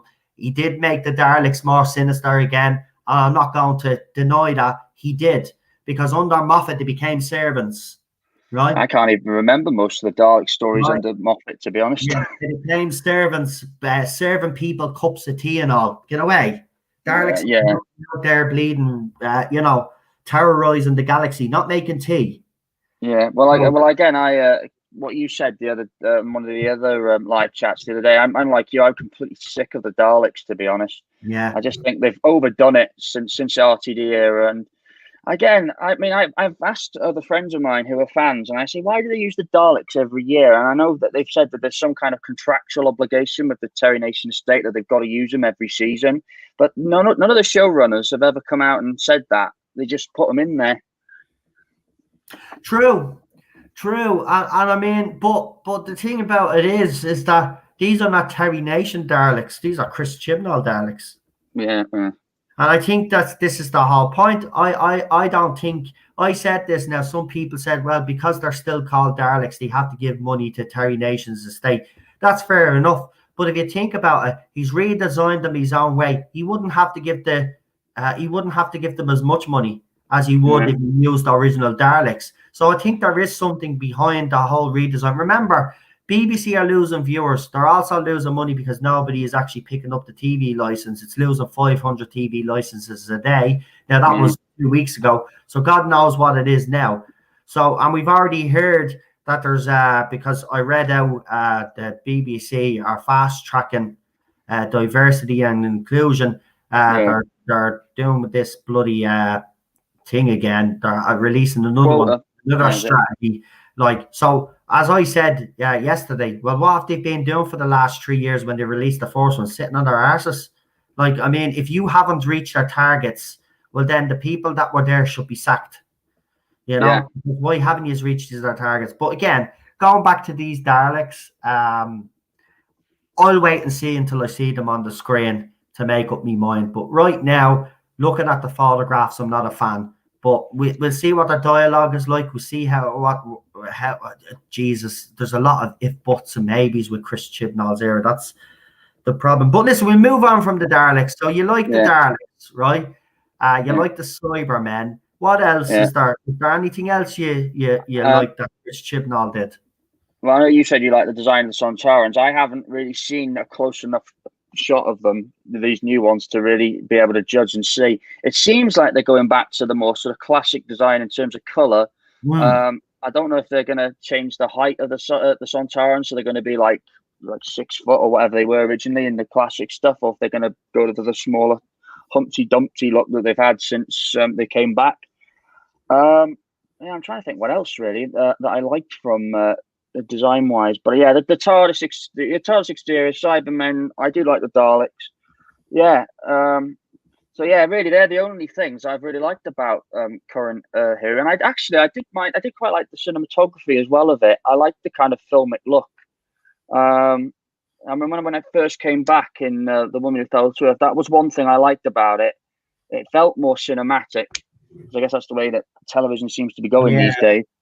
But apart from that, nothing really. And again, I sat through the last 2 seasons and I thought, oh, I was trying to be optimistic. But after the Timeless Child storyline, I was like, right, that's it. I'm done with this show. It ended in 2017. So yeah, I'm boycotting it. Actually, someone asked me to ask you, do you like the title sequence and the new theme tune? Oh. See, Yeah, you don't like the title sequence? No, I don't like it. I don't even like the new theme tune. I think he's just ripped off the old one and added a few little beats here and there and done some weird crap to it. But actually, I wanted to ask you, because since they've showed this trailer and stuff, it seems to me now, by just looking, that there might be a special title sequence for this festive special. I don't know if you've seen it. It looks like arrows. It's weird looking. No, I haven't seen that. I did look at the trailer though, and I just thought it just doesn't feel like Doctor Who. You know, he shouldn't be stuck in a prison cell. Yeah. So you're not looking at the trailer. When I looked at that, when I looked at that, I just thought, just leave her in there. Yeah. I don't know. I mean, look, this episode that they released New Year's Day is already facing an uphill battle, because it's going to be up against, as I said, Emmerdale and Coronation Street. But I asked Daniel this earlier. I should have asked everybody else, but I wanted to ask. He said 2.5 million or so. I think it was 2.4. I think he said million. He reckons will watch this festive special. I want to ask you, do you think there'll be more that'll watch it, or do you think there'll be even less? Or do you agree with Daniel? 2.4. Yeah, I reckon about thereabouts. I'd be gobsmacked if it got 4 million and up. To be honest, I'd be astonished if it did. But I'd be even more surprised if it got less than 2 million. So yeah, I reckon the same. But just to answer that person who asked the question about the theme tune, well, I like the title sequence initially. But like you said, the same thing about the theme tune. I was a bit like, it sounds a bit mediocre, and just like it sounds like they took like one of the earlier versions and then, like you said, put a few beats over it to try and make it sound a little bit different. It doesn't sound like a complete revamp, a complete remake, if you know what I mean. So yeah, pretty much the same. But now that I just don't like this current era of Who, I've grown to dislike the title with it. And also, if you notice on like classic stuff, like when they put out Power of the Daleks and some of the DVDs, they put that logo on there instead of the classic one. So like they're really trying to ingrain it into everything merchandise-wise across the whole IP, if you like, rather than just confining it to the current stuff, which is what they used to do. Like as if they're trying to say this is official, whether you like it or not. Yeah. I think there's a lot of fans there. Raymond says there, and I think he echoes a lot of what our fans are thinking right now. I'm glad others can pick up the enthusiasm to watch the special. I can't and won't watch it after the Timeless Children. It's a matter of principle now. It's my duty not to watch it, is what Raymond is saying. Do people in the chat actually agree with Raymond there? But I will say a lot of people that I've spoken to, even especially after the trailer, they haven't been impressed. Listen, this is the thing. Chris Chibnall had one chance. Right? He had one chance this year to blow us all away, right? With this trailer. Yeah. And we got an underwhelming trailer, right? This was his one chance to garner excitement, even for the haters, to say, well, F yous, here yous go, bang. Right? Yeah. The trailer he showed was boring. Just like the whole era so far. Boring. Yeah. So I mean, he did have that chance. He didn't do it. So I mean, look, there's a lot of fans. Look, this could turn out to be the best thing that Chris Chibnall has written. But right now, he doesn't give us any hope because of the 2 seasons that he's already written and the special. Right? I just don't see this going. I just don't see it being any different to what we're getting now. And that's the problem. But unfortunately now he's roping in some of the characters that we truly love, like a Captain Jack. God knows who else he'll bring in. You know? I've said a few times in the chats, it wouldn't surprise me if Tennant comes back, because I've noticed they've started to like rebrand him on a lot of things, like the Big Finish. Was it the Big Finish? The whole Time Lord Victorious, and then there was that. There was that game. I haven't played it, but there was that game where you could play as 13 and 10. Yeah. And then they did that. Was it last year? They did the. I think it was last year. Or was it the year before? When they did that Children in Need thing where they did two covers. So he did a Proclaimers song, and she did that Coldplay song. Yeah. So they've really tried to put them together. True. Like, like almost trying to make it out like there's some sort of duo that are going to team up eventually. So again, and all because they need to try and get back. They need to get things in to when it was popular, because they know that the ship's sinking. Do you know what though? We have ran out of time, but I'll just say this. Right? If you need to bring David Tennant back in any capacity, right? Doesn't matter whether he makes a 5-second cameo appearance or whether he makes a full-blown appearance. If you're bringing David Tennant back, you're admitting that you got it wrong, right? Because you're bringing back the most popular Doctor in New Who. He wins every poll anyway. Even when he goes up against Tom Baker, it rotates between him and Tom Baker all the time. And I'm okay with that. I prefer Matt Smith, but I'm okay with that. He did make an impact. He was, he's a Doctor that a lot of people love. I love most of his stories. The Christmas Invasion.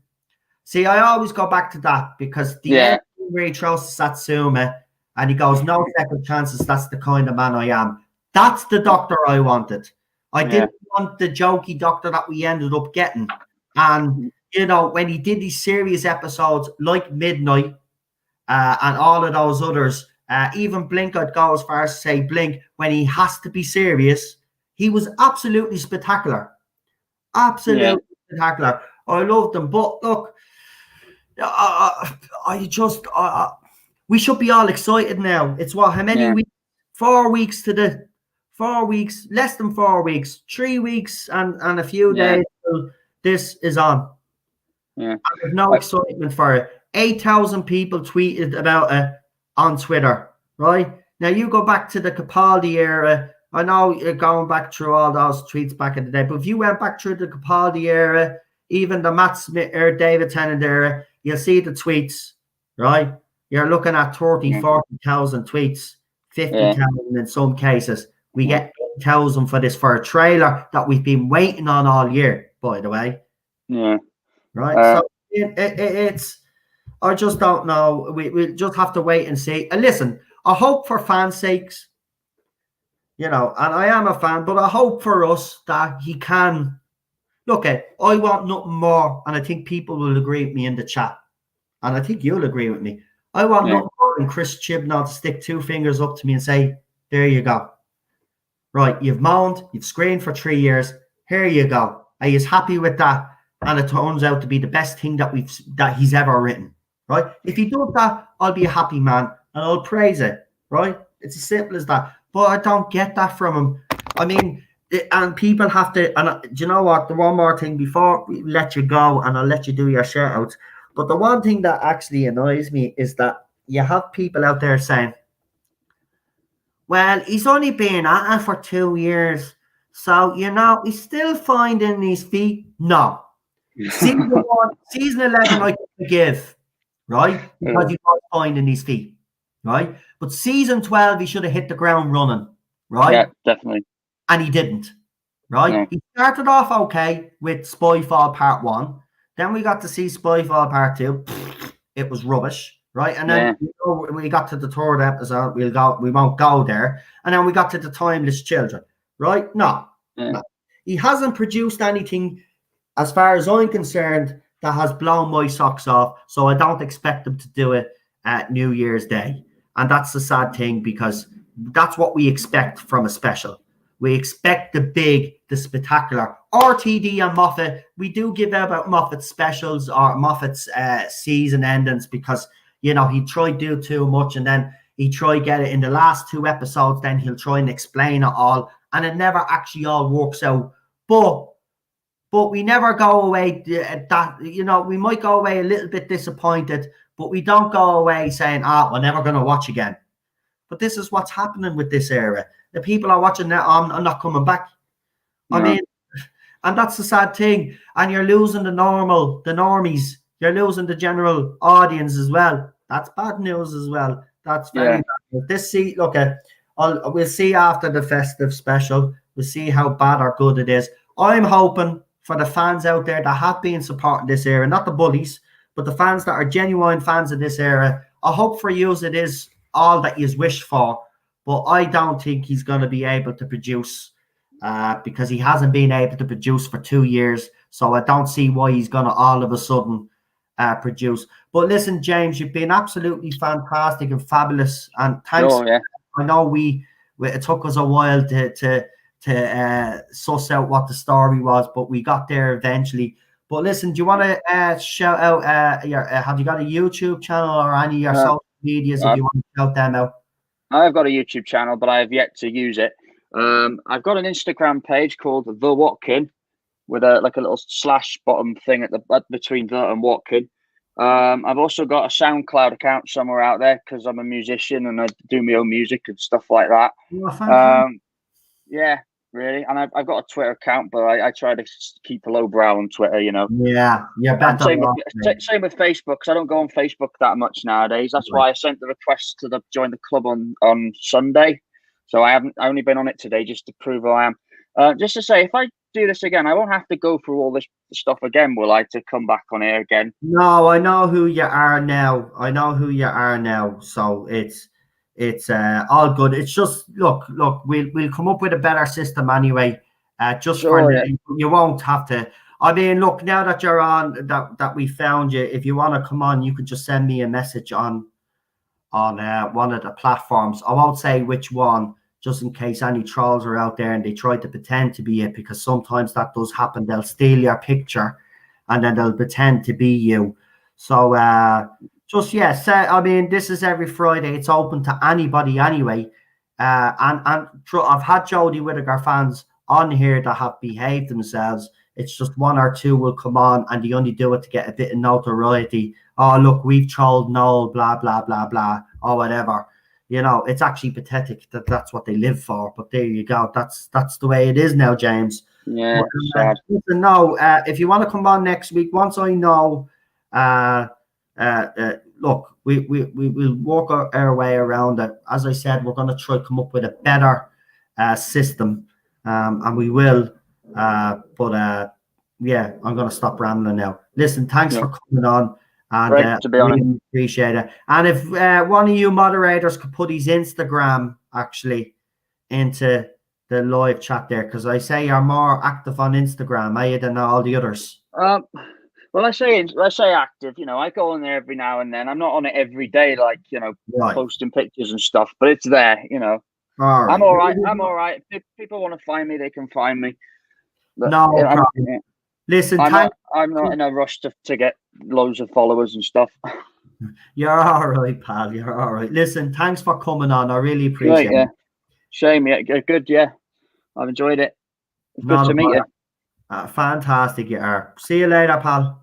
See ya. Bye-bye.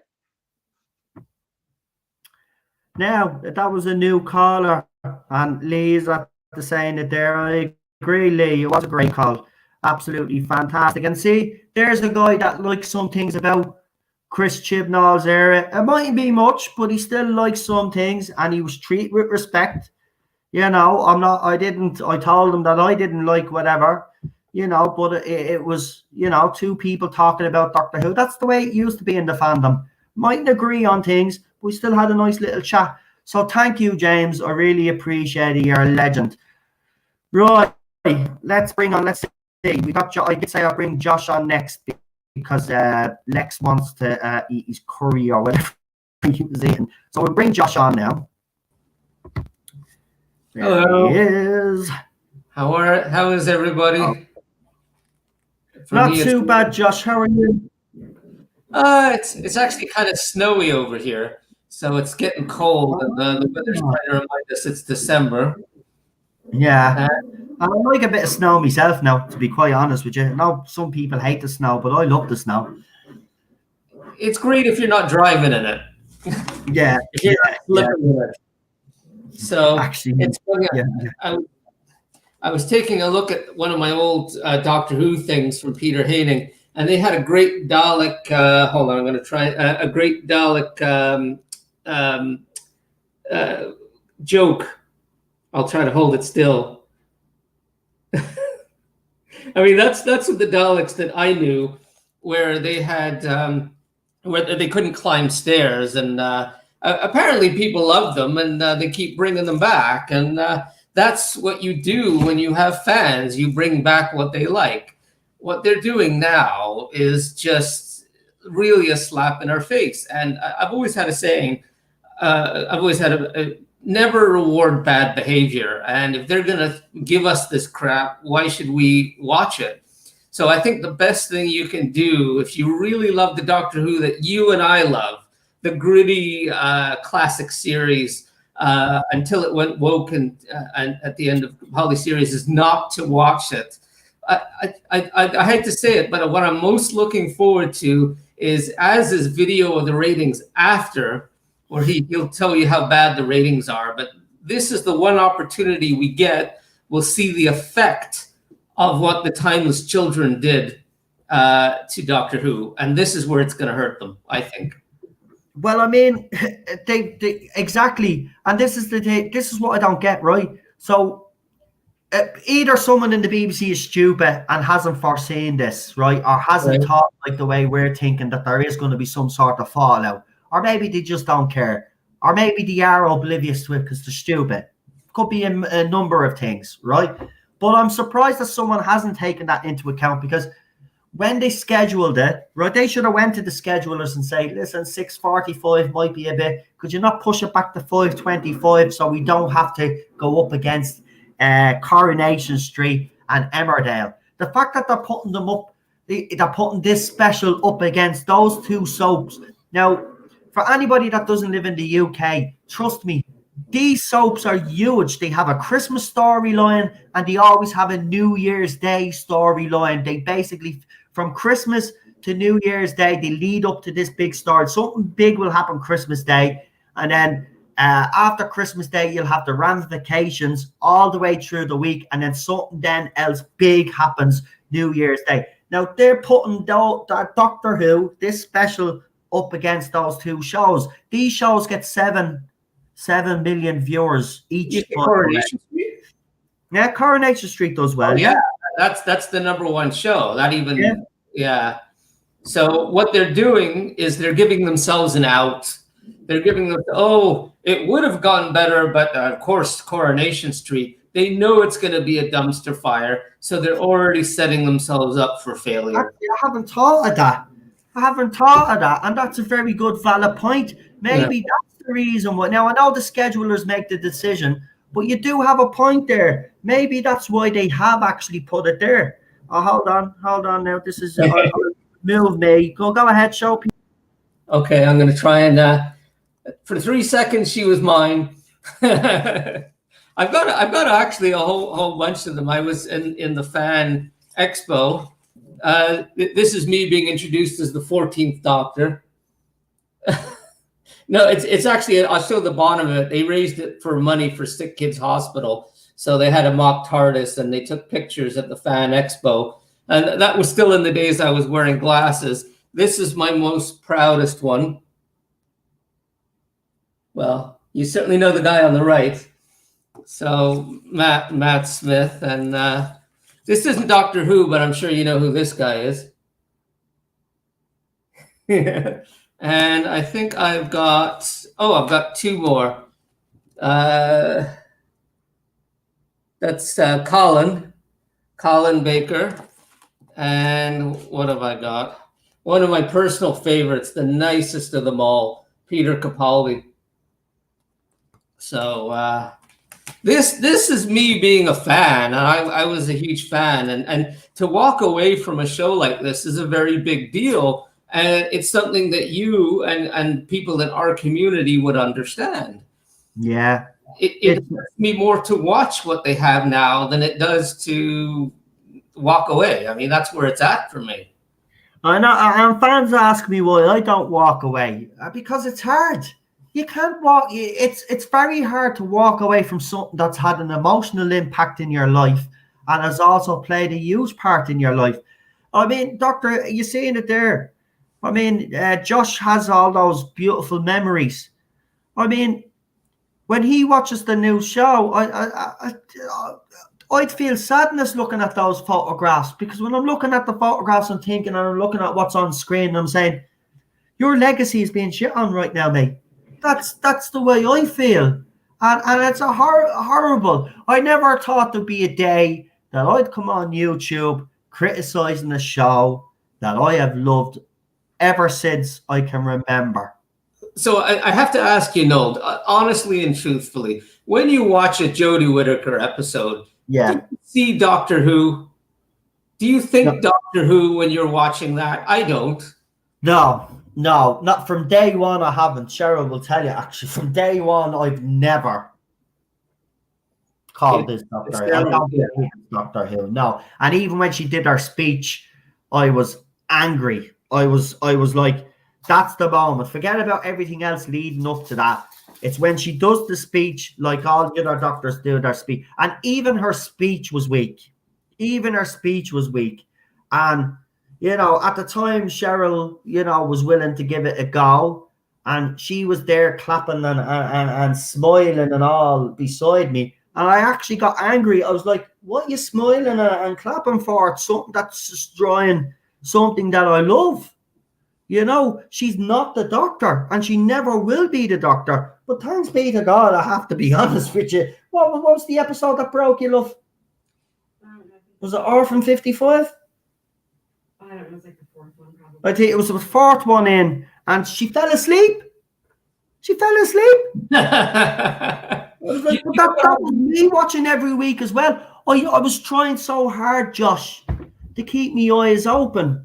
You know what I would do if I was the writer? Do you remember the Matt Smith episode? It wasn't one of my favorites, where they had this psychic pollen and they were all in a dream state. I would rewrite the episode and bring it back to the Capaldi regeneration, and then they say, oh my gosh, I had some psychic pollen. I thought I was a woman for a bit, but really all that was a dream. That would just totally retcon the entire Jodie era, and then we move on from there.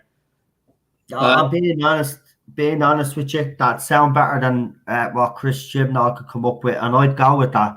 You know, again, I even said, you know, you could explain this whole female regeneration. I mean, when Peter Capaldi was regenerating, Heather was there. Do you remember Heather, the water girl? Oh yeah, water girl. Yeah, a puddle girl, as some call her. I mean, puddle girl. The way I was thinking, my thinking and my way to actually explain a female doctor was that when Peter Capaldi was regenerating, because she put her hands on him, somehow her DNA or something got mixed in, and then when he was regenerating, it changed the regeneration and he became a woman. But then someone has said, because he tried to commit suicide, you know, which he did. Well, he didn't. He tried to stop to regenerate. He didn't want to regenerate. So I don't think you can call that actually trying to kill yourself. But he did try stop his regeneration, and that's another excuse why we have a female doctor. Listen, I don't care what the excuse is. What they need to do now is they need to find a way, as you said, Josh, to make this go away. This era, whether people like it or not, this era will be forgotten in a few years' time when Chris Chibnall's gone. It won't even take that long for us to dismiss this era and turn our back on it. Because let's be honest, 7 million households in the UK have already walked away from it. Most of the fans, and I mean the hardcore fans, have walked away, right? There are some that will, there are still a few that are hanging on because they're hoping and praying, and they're the ones I feel sorry for. But you can put me in that category too, because I've hung on. I've watched Series 11. I've watched Series 12. I've watched Resolution. And every episode, I remember during my Series 11 reviews, I kept saying, It'll get better, right? I said, come on. I tried to be optimistic. I tried to be as positive as I could, but there's nothing, just nothing. Josh, I just don't know. I mean, look, I was a kid. I remember this show for as long as I can remember. My dad was the one that introduced me to it. It was the best thing he'd ever done, is introduce me to Doctor Who. Peter Davison was my doctor. I know he's not everybody's favorite doctor, but he was the doctor that was around when I was growing up. And, you know, from the very first time that I seen that TARDIS and I seen the doctor go on his little, I was hooked. And you know what breaks me heart? And I won't. And someone said in the chat that I'll never walk away from Doctor Who. You're kind of not walking away from it, though. Walked away from you're just in this era. I wouldn't tell people to walk away from Doctor Who, but what I would certainly do, if you're not a fan of this era, reject it. You know, until someone comes along. And remember, Charlotte said something very good at the start of this stream, where she says Chris Chibnall and his writing team, they're caretakers, right? But they're acting as if they own the show. And they don't respect fans, Josh. I mean, how does that make you feel? I mean, you met Peter. I mean, I've been told, and by the way, that's I met Peter as well. And you met the other Peter as well. There you go. I mean, look, I mean, how does it make you? He wouldn't let me take his picture. No. No, it wasn't set up that way. It was a different convention. He was very diplomatic. He said, "Oh, my handlers won't let me." Like, I kind of respect it and don't respect it, but I get it. You know, I didn't want to give the guy a hard time, and but he gave me the autograph, and it's not what it was. See, this is how the game is played, Noel. See, now what they're doing is they're saying, okay, we now have a woke agenda. We're making this, and if you don't like it, then you're, you know, all the ads, all the ists and the phobes and the whatever, as Gary would say. You know what I'm talking about when I say Gary from Nerdrotic. And you're sexist, racist. But the truth is, people are walking away. They say, if you don't like it, but because BBC has the license, it doesn't matter what the ratings are. So now, thanks to the new legislation, we play the long game. Get rid of those licenses to the point where the ratings do matter. At some point, they will be forced to listen to us.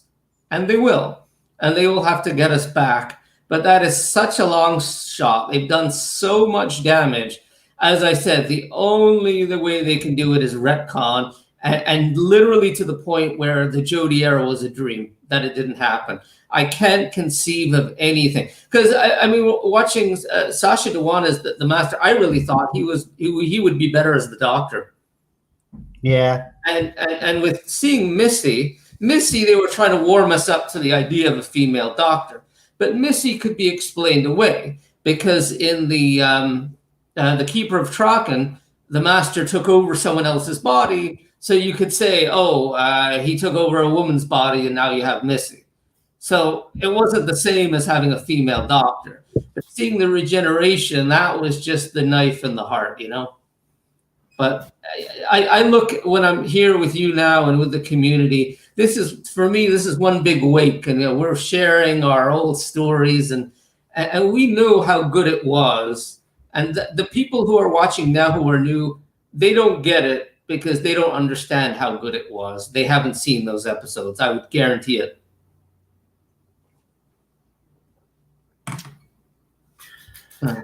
Listen to this, right? So a very popular Twitter account out there. For anybody that's on Twitter, we have the Men of Who.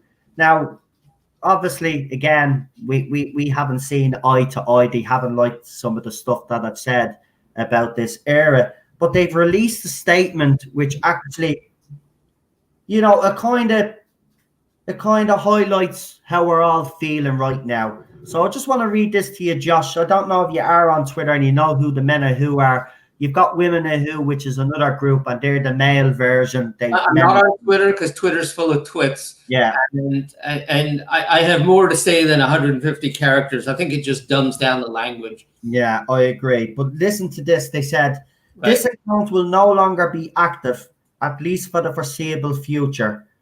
I've gradually been losing interest in the show over the past year, and I am now at the point where I just don't care enough about this show to run an account like this. Thank you to everyone who has followed and interacted with my post. You're all amazing. Bye, guys. So Men Who have called it a day because the show, they've lost interest in the show.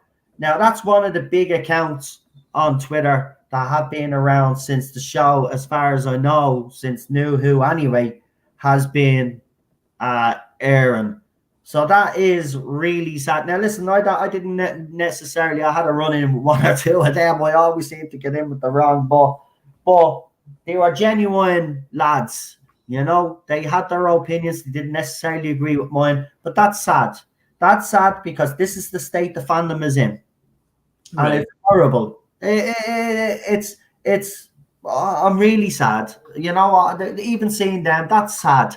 That is absolutely, because that's the state the show is in. And Chris Chibnall, I know you're not listening, but if anybody out there knows him, he needs to be made aware that he's killing the fans here with this. Fans just don't like what you're producing, mate. And you need to either change it up or you need to step down and do the right thing.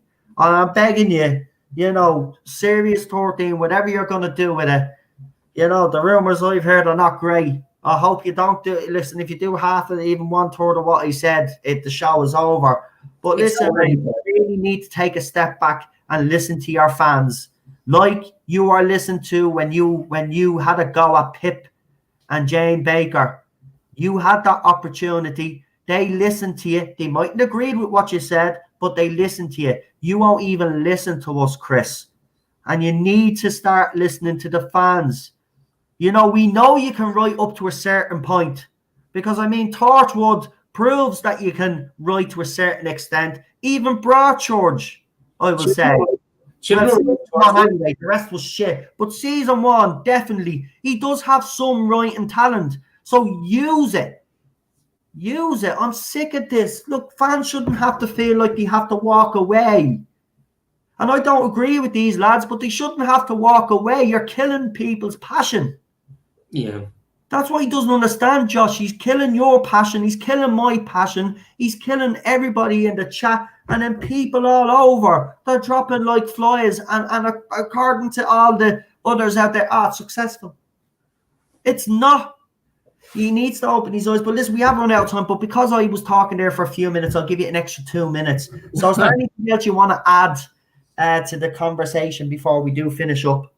You know, when you ask me how I feel about Doctor Who, because you said, oh, you grew up with it, and I did too. Even as a little kid, Tom Baker was mine. Still living in England as a kid, I told you the story of how I met him, and I was just in awe. And to see what it is now in terms of my relationship, it's like, it was like almost a spouse, and you get married, and then you find out that she's cheated on you, and that everything. That's a good analogy, actually. That is absolutely, yeah. Oh my God, how could you do this? We had so much history together. And then the timeless children, that's like finding out she had an orgy with 3 other guys. Like, it's worse. And I know your children aren't yours and they're someone else's. It's like, what the heck? I know. It's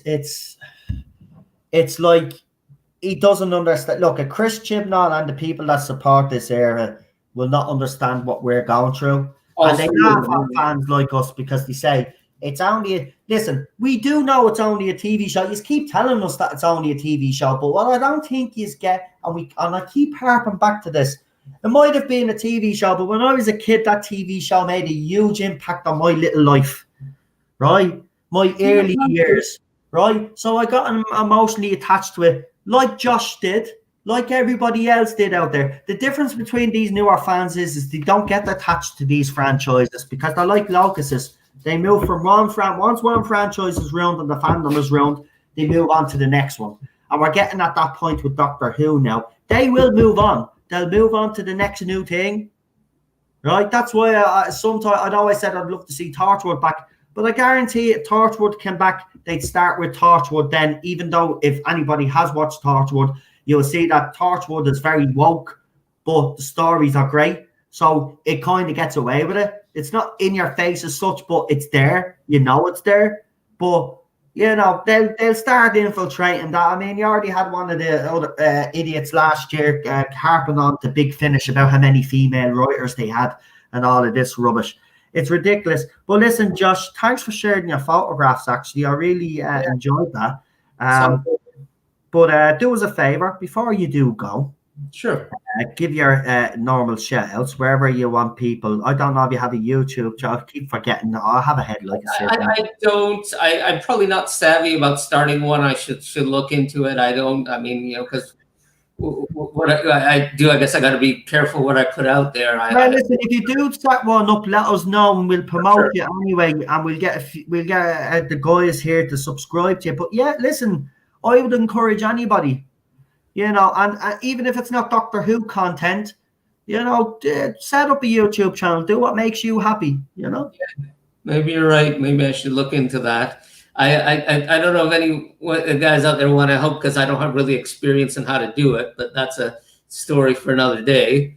But you know, it's the usual people. You know, Gary from Nerdrotic and I'd actually love to join them, and I think the price of admission to theirs is a YouTube channel, so I better get that started. But as always, it's always fun joining the community, the good guys and gals, as it were, of people who knew what Doctor Who was exactly, yeah, and what it's all about, and hopefully better times ahead because they can't. That's the one thing about this show that we'll definitely say. Yeah, right. It can bounce back, but I will say this: that it's with every passing moment, that time of the bouncing back is getting slimmer and slimmer. But it can bounce back. It can definitely bounce back. It's Doctor Bloody Who. It doesn't last 57 years or whatever it is now without knowing how to survive. This show can survive if there's a will there to keep it going. I don't think the BBC have the will anymore, though. That's the thing. So no, they've got agendas. They have boxes to check. I think whoever the next doctor is, they're going to have other boxes to check. It has to be a person of color. It has to be trans. It has to be this. Has to be. But just give us what worked. If it ain't broke, don't fix it. Exactly. And it's broken beyond repair now, I think, sadly. Yeah. Well, hopefully we're wrong, because I agree with you, but hopefully we're wrong. I want to be wrong. Exactly. That's the thing. We do want to be wrong. And I hope I am wrong, because we want Doctor Who back on air screens, big and bold, like it used to be. Terrifying us, making us laugh, making us cry. You know, all the different range of emotions. We don't want to be bored and fall in a bloody sleep. Jesus, Chris, give it up, mate. Right, listen, Josh, because I could go on ages about this, but I'm going to have to let you go because we do have Lex the Penguin soldier waiting. So thanks for coming on. I really appreciate it. And thanks for sharing your photographs again, as usual. And remember, we're here every Friday, Josh. Yeah, thanks for having me. And remember, tomorrow night, folks, we've got the 5 Doctors watch along. So if you want to pop in the chat and join us for that as well, if you're around, Josh, pop into the chat. And if you're actually even up for it, coming on, you're more than welcome to come on. Which one is that? We're doing the 5 Doctors tomorrow. Oh, okay. Yeah, we're going to do the 5 Doctors tomorrow. We're going to do a little watch along. And what you call it, we have a little bit of a chat while we're watching it, and people then leave their comments in the yoke. Yeah, we do that every Saturday, and then New Who on Sundays. Okay. So yeah, right. Listen, Josh, you have a good one. Enjoy your weekend and stay safe, pal. Take care. Thanks a lot. Have a great weekend. You too. You too. Good night. And that was Josh, folks. Right, I just want to read this out because I have a $50 Australian Super chat. While at Suvu and Burger Co. You have weird names for burger joints, don't you? In Chamberwell, I was served by a waitress I thought looked like Rose Tyler. When some idiot drove off revving his sports car, she gestured, and I was convinced it was her. I'm sure it was her. I know it was her. Love heart. And that's from Edward Bear is a Jesuit. Yeah. 50 Australian dollars. I think I know who that is. If I'm correct in saying I think we know who that is. And thank you very much for that. But Rose Tyler, it looked like Rose Tyler. That'd be brilliant.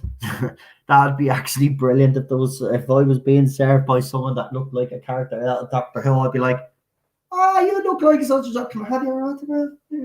Yeah. Probably like it. Right. We got our last. Let's see. Lex, you're up. Okay. So everything checks out there as well. So let's bring him on. Hello. Hiya, mate. How are you? How you doing? Not too bad. I'm not too bad. And you? Yeah, not bad, bud. I'm sorry about what happened to you today. Oh, it's okay. Sure. Look, I hate to say this, but I'm actually used to it now. I'm sure you're used to it, mate. I'm sure you're used to it. Yeah, but I shouldn't be. But yeah, there you go. That's the way it is now. Yeah. Obviously, it's In the been words going of on for both the last 3 years. So. Say that again, pal. In the words of Bostrek, 2020, yo. Yeah. Well, he'll be back soon. He's coming back next week, as far as I know. Should be fun times there. I have to say, when he returns, they'll all lose their. They're all in trouble. Yeah. So, is there anything in particular that you want to talk about tonight? I know it's your first time on, so if you're a bit nervous, you don't need to be. Everything is fine. I don't bite anyway, as you can tell. But is there anything in particular you want to bring up? I mean, I'd feel like a fool the fact you're called the Tardis Zone and not talk about Doctor Who. So I'll probably talk about the news that you've reported on, if that's the best way. Okay. Which particular news would you like to?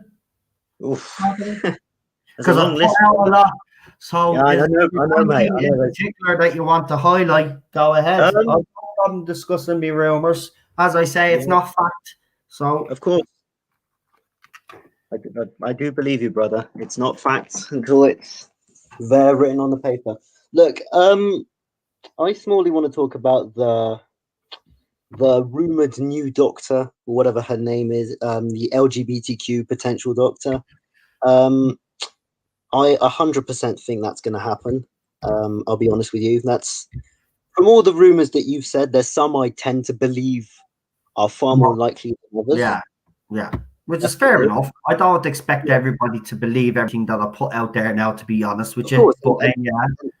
And as I said, if there were people who were 100% correct, that would be a bit boring.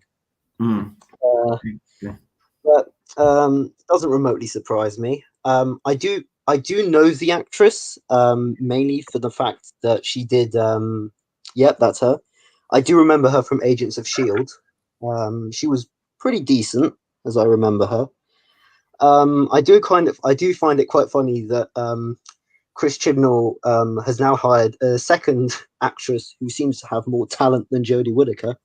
I don't know if he's doing it on purpose, though. I don't think if he's genuinely trying. He's looked at Jodie Whittaker and go, "Oh, I've got to find better actresses than her."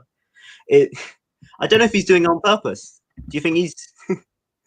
No, I used to think he was doing it on purpose, but I've been told that he actually thinks that he's doing well. He's actually writing very well, and he actually thinks that his era is a success. I don't know what Kool-Aid he's been drinking, but certainly, if you look at it's even more funny when when the fact that there's an interview of him criticizing Classic Who all those years ago online. I just find that so hilarious that now he thinks, oh, look at me, I'm like the big dog. Yeah, I mean, that video has come back to haunt him big time. I mean, I'd say I've been told as well that he's very embarrassed actually by that because it doesn't look good. But I mean, okay, fair enough. But maybe you should watch it. Maybe he should watch himself because everything that he says in that video is what his era is, and maybe he should take it down. Genuinely, you could just put that clip as a description of both series that he's written. Yeah, and it's just comical. It's just like I find it really funny the fact that he's hired these two potential doctors, and the fact that both of them will probably do a better job than Jodie Whittaker. Because I follow, you're not the only, I follow so many YouTube channels, and so many different ones have so many different rumors also. I don't know which YouTuber it was that stated that Jodie Whittaker wasn't his first choice originally, and that he wanted Olivia Colman. Yeah. Or I forgot her name, the other actress. The one that's about to ruin Bond. What's her name? Phoebe Waller-Bridge. That's the one. Yes, she was mentioned as well, but everybody kind of thinks to get her because if I'm real with you, I genuinely think Phoebe Waller-Bridge would have been an even worse choice than Jodie Whittaker. But I think it's probably a good thing that Coleman dodged that role, because now she's an Oscar-winning actress. Yeah, I was going to ask you though, right? See, I always ask this of new people as well, and I did forget to ask. Where are you on the female doctor? Are you yay or are you nay? This current one, or well, the concept? Do you think that the doctor? Right, I'll put it a different way. Do you think that the doctor can be a woman? I mean, when they were plundering the idea, which was generally right after Capaldi announced he was leaving, I was not mad on it, but I wasn't completely against it. I kind of just looked at myself and went, if you're going to cast a female doctor, you're going to have to cast someone that's going to make me go, holy shit, you've cast this person. Yeah. And like, I'll throw you an example. Had they cast someone like Tilda Swinton, I'd have lost the plot and been super excited. Yeah. Because I think she's an absolutely superb actress. So you think, yeah, but the problem that we have, right? I do agree with you to a certain extent, right? I do still believe it's a male character, but if you were going to do this, right? Chris Chibnall, in my opinion, is the wrong man, though, to do it. Of course. I think if we had got someone else, I think this would have probably worked out a little bit better. Do you agree or disagree with that? Who do you think is the main problem with the current era? Do you think it's Jodie Whittaker, Chris Chibnall, or do you think it's both? Truthfully, I think it's the BBC. Oh. Because they hired Chris Chibnall, a guy who's written 5 terrible Doctor Who episodes as showrunner, told him, go for it, mate, do whatever you want. The guy's CV is literally, I've written 1 good series of Broadchurch. Yeah. I mean, that's your highlight. If that's the guy you want to run Doctor Who, you're in trouble. I agree. He's only done 1 good season of Broadchurch. I mean, season 3 was okay, but if we're talking good, that's all he's done of note. And similar with Jodie Whittaker, you're casting an actress whose main role in her career was literally being second fiddle to Olivia Colman and David Tennant. And if that's the main person, the first person you want, the first female doctor for Doctor Who, you're in trouble. And that was when she was cast, I was very underwhelmed by it, because I thought, if this is the female you're going for, this is not gonna do anything for me. Yeah, it's actually interesting that you say though that you weren't too overly upset, but you were like Balchuk, you were willing to give it a go. And I think a lot of fans, even though we did initially give out about it, we were actually willing to give her a go and to see if she could put it off. Even after the 1st episode, actually, a woman who fell to earth. Even Balshrek said in his video, listen, I can excuse all of these things because it's the 1st episode. She's probably gone through post-regeneration stuff and all of this. But when she continued to do it throughout the series 11, then you knew there was something seriously wrong. Can I ask you, do you think this show is going to survive if it continues its current form? Before I answer that question, I wanted to point out that when Capaldi was cast, for example, I was actually more annoyed when Capaldi was cast than Jodie Whittaker, because I looked at Capaldi and went, "Ugh, yeah, old guy." I know it's teenage me. I'm sorry. I'm like that. No, that's fair enough. Look, that happened. That did happen. We have to acknowledge that. Younger fans like yourself, when Capaldi came along, he's had 2 young doctors, and then here comes the old man. Right? Exactly. The thing with Capaldi, by episode 2, I was like, wow, this guy is really like perfect. It was summed up by that speech he had with the Dalek, and I was just I looked at him and I just went, yeah, you're brilliant. Yeah. And that was on episode 2, second episode. Jodie Whittaker's had 20 episodes, and I'm still waiting for me to go, you know what? You're pretty good. Yeah. Do you think? Do you have that with the Doctor? Do you think she's the Doctor? Because that's the thing that people are. Well, she doesn't feel like the Doctor to me still, even after all of this time. I'm still waiting on her to become the Doctor. Well, that's probably her own fault by the fact that she hasn't watched any Doctor Who. She's playing a role by herself, thinking, "Oh yeah, I'm doing great." Chris Trim will say I'm doing great. My little fangirls are saying I'm doing great. She doesn't know what it means to be the Doctor, because as she said in plenty of interviews, like she did the interview with David Tennant, and she genuinely said her description of the show was, "Oh, it's just a guy," and I'm there looking at her thinking, you have fans against you who are genuinely like not sure about you. You should be doing your utmost best to make them like you. And what have you come out and saying? Classic Who celebrates the white male gaze, scrunchy face. Look at me, I'm a great actress. It's just I have a headache with half the stuff she said. And mainly, I'll throw an interesting one at you. The last 4 actors to have played Doctor, so Capaldi, Matt Smith, David Tennant, and Christopher Eccleston. All 4, interestingly, are playing supervillains. You know, Eccleston played I forgot the name of the character he played in For the Dark World. Mazaki? No, I can't remember his name. David Tennant played in the Jessica Jones series. Yeah. Matt Smith is playing in Morbius, and Peter Capaldi's playing in the Suicide Squad, which I must say he looks absolutely bonkersly cool. Yeah. in that shot.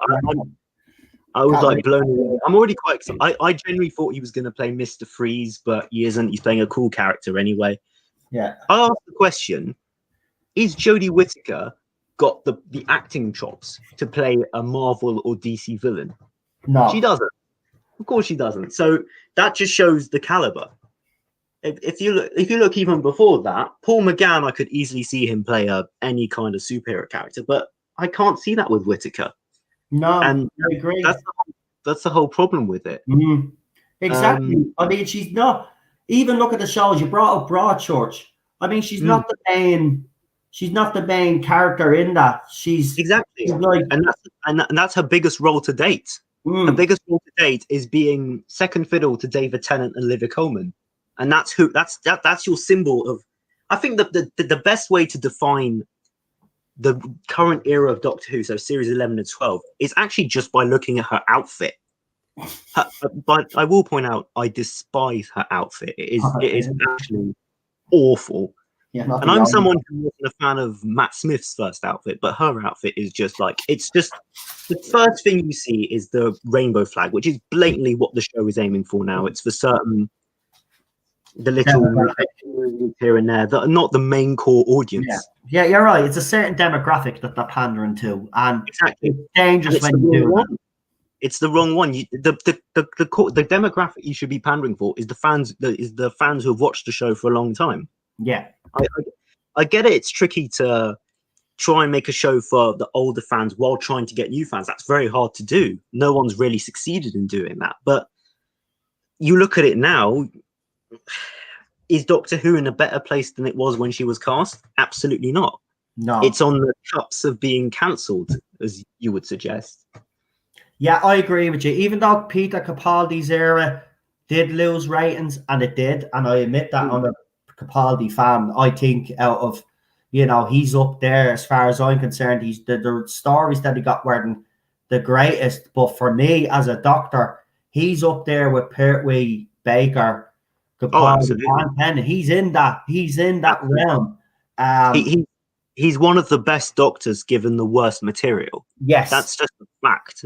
Yeah, I mean, the fact I'm there literally having not really liked him when he was hired, by a second episode, me going, this guy's amazing.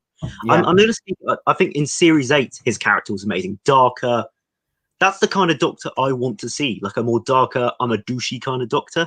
Same. That's the person you should be casting for your next role. That's the kind of actor you should be looking at. I agree.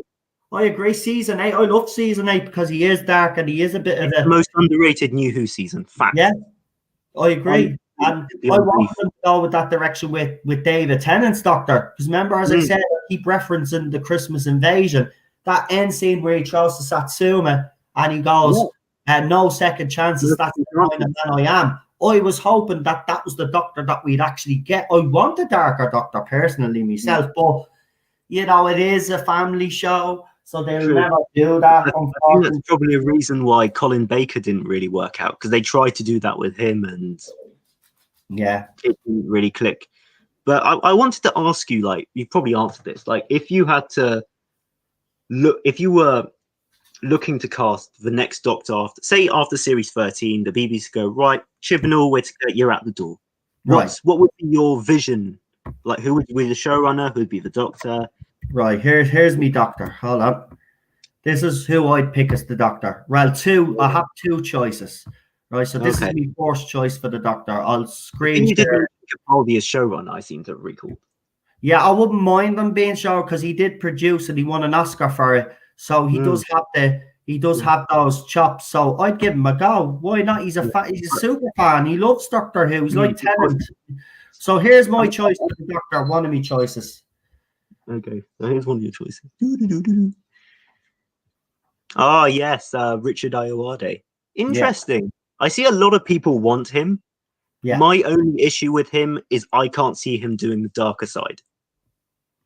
If you want me to be honest. I think he could do the comedy very well, but darker side, I'm not feeling it. I think he'd be a shout, though. I wouldn't be opposed to him.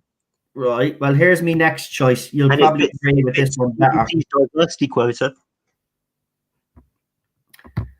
But the thing about it is, right? Yeah, you've got a point. Classic. He is a bit of a diversity, as you would say. If BBC were going down that route, he would. But the difference between him is Richard can actually act.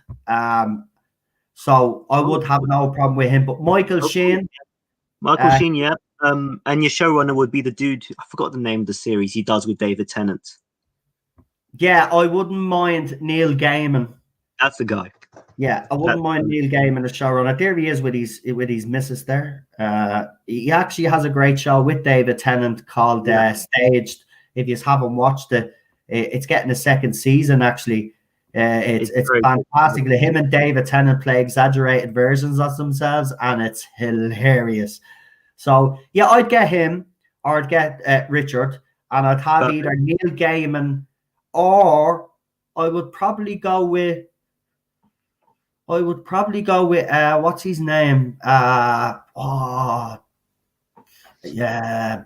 What's his name? I can't. He sounds great. He was very heavily prominent during RTD's era. What's his name? Someone in the chat might know who else I mentioned, but Neil Gaiman, Neil Cross. No, is that his name? Neil something Cross. What's his name? The writer of Luther. He's another. Oh yes, that's a good show. I forgot his name. Good show. Yeah. And someone mentioned the guy that did. Funnily, you mentioned Luther because I actually really would like Idris Elba to play the Doctor. I think he'd be an inspired guy. He's got for me, good acting chops, but again, I would say, put to you, do you think he could play? He could do the angry. He could do the darker side. 100%, my friend.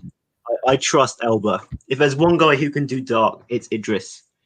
And I mean, you look for me, like you look at his acting career. You look at what he's done. Luther. He's been in Marvel. He's in the Suicide Squad. He's got the CV to back it. I mean, for me, he's an unrealistic choice. I mean, Dreamland. I personally love Tom Hiddleston as well, but that's never going to happen. Because if you want me to pick a realistic choice, I really like Tom Ellis. As well. A lot of people do like Tom Ellis as well, and that's a good shout. I always say it to people: if you don't know why I want Tom Ellis, just watch Lucifer. He plays the Doctor on that show. Yeah, pretty much. Well, but I also had a little bit of this is never going to happen, a fantasy route, which I actually thought would be a good idea because recently there was the whole Johnny Depp drama, and I actually think this would be a great route back in for him, is to cast Johnny Depp as the Doctor and have Tim Burton as showrunner.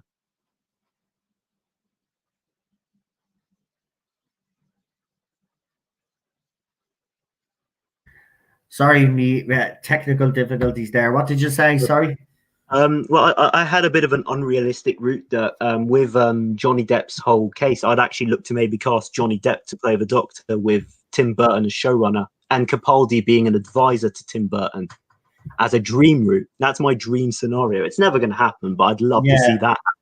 That's an interesting choice. Now, I have to be honest with you. I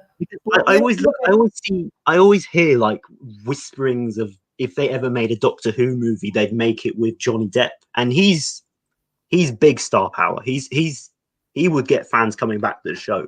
Personally, I don't think they'd hire him, but he would be top notch. Yeah, well, we'll just have to wait and see who they do. Exactly. Like, knowing the BBC, they'll probably do what I think they're most likely going to do. I think they're probably going to cast a transgender actor, if I'm honest with you. Well, I think that's the next step, personally.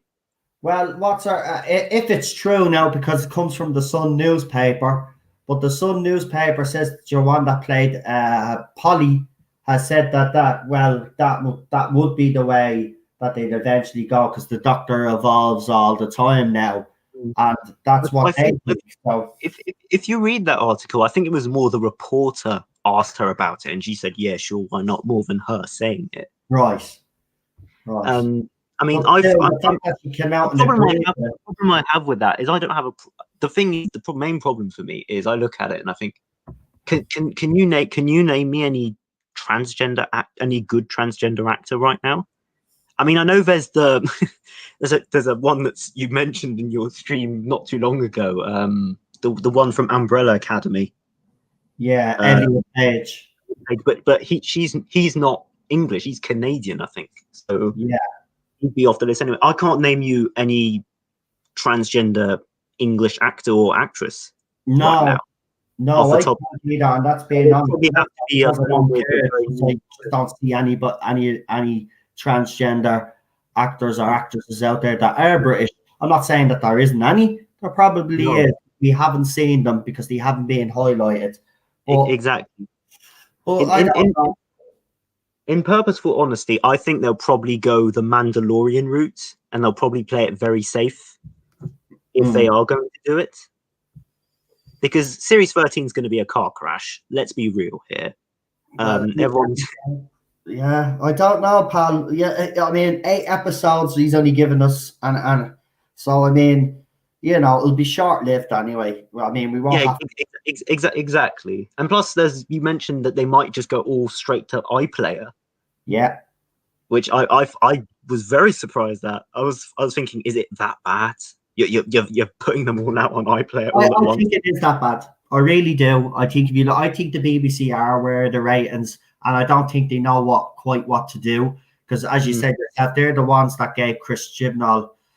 You know, they're the ones that hired him, and I think they've gone in so far that they have to be seen to back this, but maybe secretly behind the scenes they don't.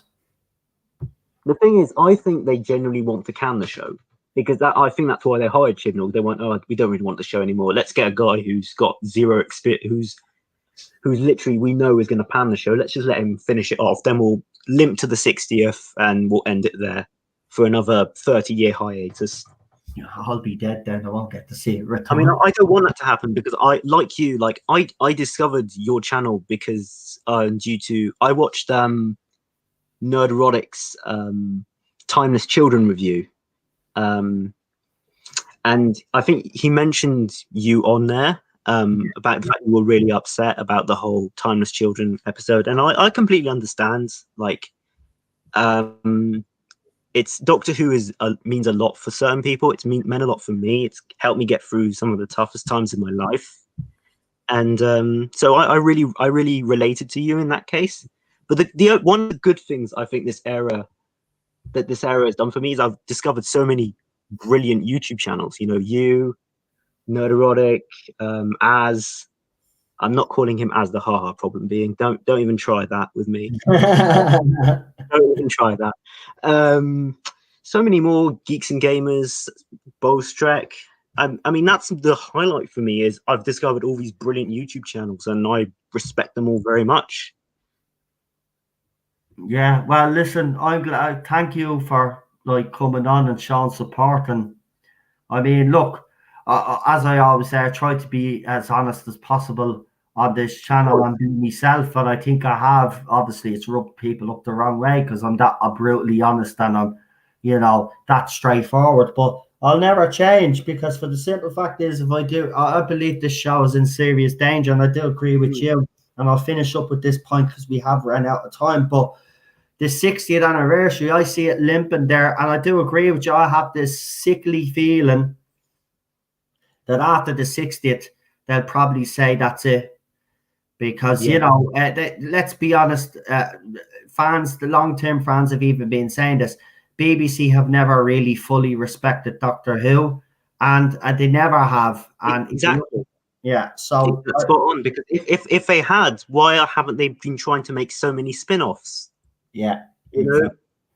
When I was growing up, I got into Classic Who not because of Doctor Who, but because of the Sarah Jane Adventures. Yeah, and what's funny about that is the show has a female lead, and the three companions are a black guy, a white guy, and an Asian chick. Does that remind you of anything? Mm-hmm. What's that remind you of? Torchwood? No, it's the three companions from from current Doctor Who. Jodie Whittaker, female lead, Graham, white guy. It's genuinely like why was the Sarah Jane Adventures so good and had a diverse cast while this is a pile of rubbish? It's a different, and the answer is pretty simple. They had a good showrunner. Exactly. And with that, we're going to have to leave it there. But listen, James. It's Alex. Oh, sorry. Got the name mixed up now. But listen, thanks for coming on. It's been an absolute pleasure actually having you.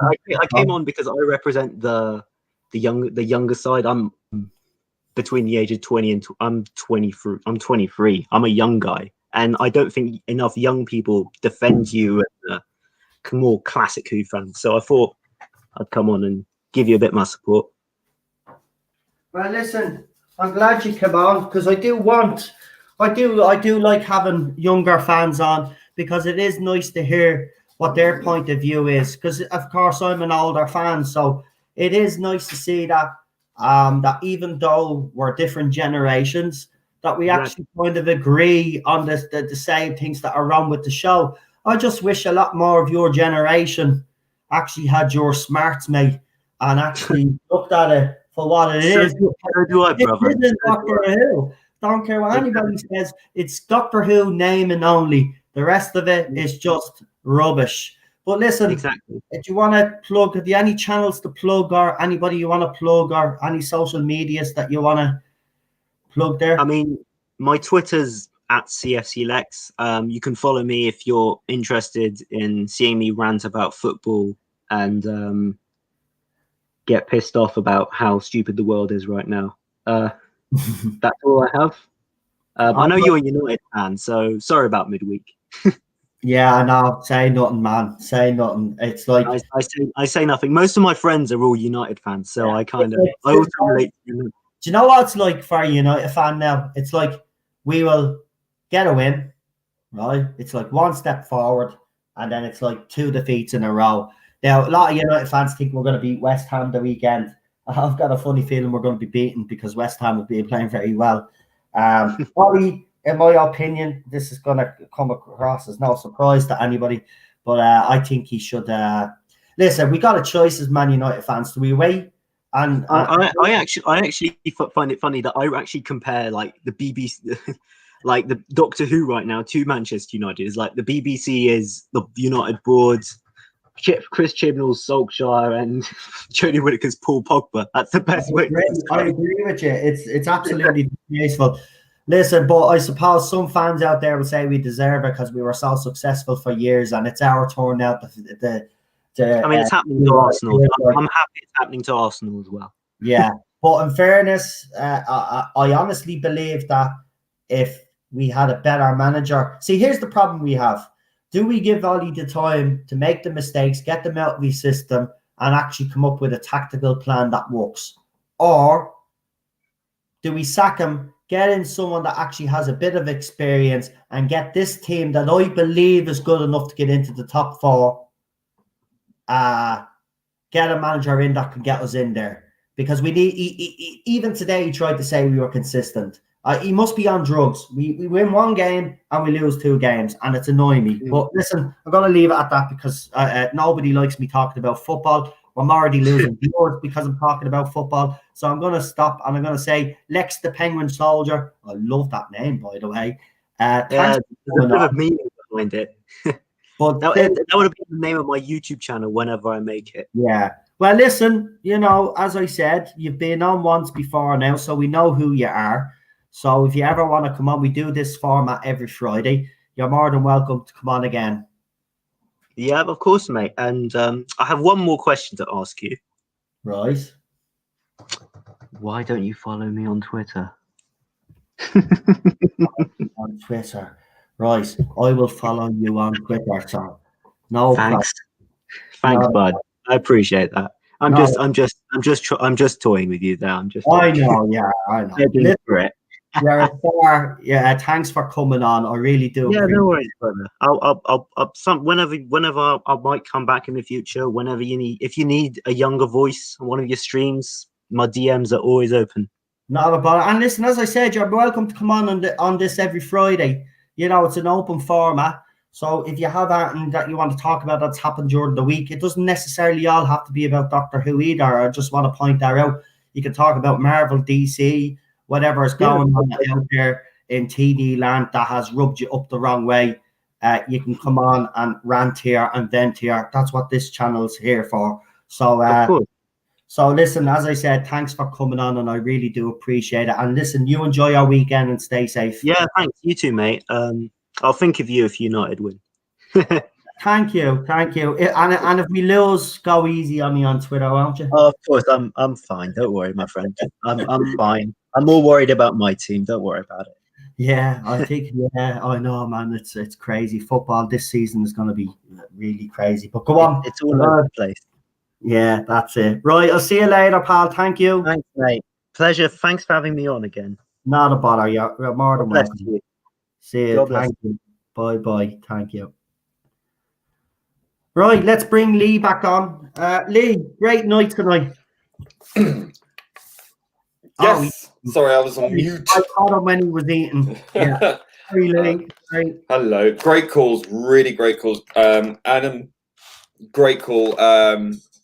And yeah, I've been chatting to him on Twitter a fair bit, and he wanted to come on, so I told him about coming on today, and he did. So, and a great call. I'm really, really pleased, and it's great to hear, younger voices speaking up about this era as well, because I think there is an awful lot of generational conformity. I mean, we see it a lot, they're quite quick to pull out all these Islamophobe cards. But when it comes to generational things, they're quite happy to go, oh, you old duffer. And, you're old, and oh, I'm old, you're old. It's just like that seems to be one of the last excusable acts of bigotry. Which I if you're going to trade off vices, I think that is just as equal to any other, quite frankly. And it's kind of heartening to know that there are people who don't buy into this bullshit and who see people for humans rather than as groups or other identifying markers, which has become the de rigueur of the Twitter age. And I think that we really need to move beyond this group collective mentality where everyone has to be pigeonholed into ever decreasing circles, and it's not healthy. It's dehumanizing. It makes people easy targets, and it also makes groups feel emboldened. And I think that that is a dichotomy that really needs to be that's the thing that needs deconstructing more than anything, quite honestly. I mean, if you want to talk about social construct, I think the age of groupism and tribalism, for want of a better word, is something that absolutely needs to be demolished, because it destroys the individual, it destroys human experience, it destroys personal joy and personal suffering. It doesn't destroy it, it encourages it. It's something that I think this fandom really needs to start looking introverted at itself and what it does to one another. And I really, really hope that we can start moving forward. I can't say much at the moment, but I am talking through back channels to try and alleviate this, because it has gotten to a point now where it's affecting people to such an intense level, and I really don't want to be sat here in floods of tears along with other people going through such strain and stress in their lives because of this. And no one should be forced off of YouTube. No one should be forced off of Twitter. You just need to moderate how you treat other people. I'm not talking about how you treat other people because of what they say or the words that they speak or what they do, but really just think about the humanity behind those words and what people say and what they do. Not everyone is a cartoon character. Not everyone is some easy target that you can just dismiss and destroy. It's not okay under any circumstances. And if you need, let's say, 2,000 of you to take down one person, that is bullying by any stretch of the imagination. I don't care what anyone says or does. I will fight for their right to, and defend freedom of speech for them to say what is on their minds, because I think it's genuine. There are genuine concerns. And to dismiss people as being evil or bigoted simply for having a different opinion, when really what they're trying to say is, I want to have a conversation about this because it needs to be said. And you can't shut down people. It's not intellectually honest. It's not emotionally honest. And it's bullying just simply to take what people say and to wade in like an ocean over their heads, telling them that they're wrong. These Friday night shows, Lee, is that I'm starting to get a lot of younger fans to come on and talk with me. Now, anybody, obviously there was a bit of drama. I'm not getting into it because I'm finishing up now. Literally finished. I just wanted to bring Lee on just to see what he thought about tonight. I thought tonight went absolutely fantastic, and everybody that came on was absolutely brilliant. Charlotte is always on point. Yes. As is Daniel. We had Josh, Jason, great calls as well. Wolf and Storm. And Wolf and the Storm, always a pleasure to hear her. She's go and check her channel out. She's got some great points. She did a really great review on the Daleks thing and the trailer, and she's got some really good thoughts. And stuff like that. And also again, Adam, I've only spoken to him a short while really on Twitter, and a great guy.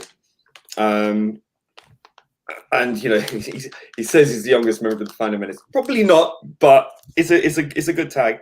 But I think that it's really refreshing and great that there are people out there who can sniff out the bullshit. Sorry, Alex. I keep saying Adam. Sorry, I don't know where that came from. Alex. Sorry, Alex. I got his name wrong as well. Of course, it's Lex the Penguin. Alex. Sorry, I'm sorry. I've got my head in two spaces at the moment because I've been sort of doing other stuff whilst the stream's been going on. But yeah, apologies for that. But yeah, Alex, great call, great guy. Please follow him on Twitter and do set up a channel. I think you'd be great. Yeah, the more young voices in the fandom menace, then, you know, the more, I guess, credibility. You know, a lot of people just want to kind of dismiss us as, you know, the old guard, the old fandom. Oh, get rid of them. Oh, we don't need them anymore.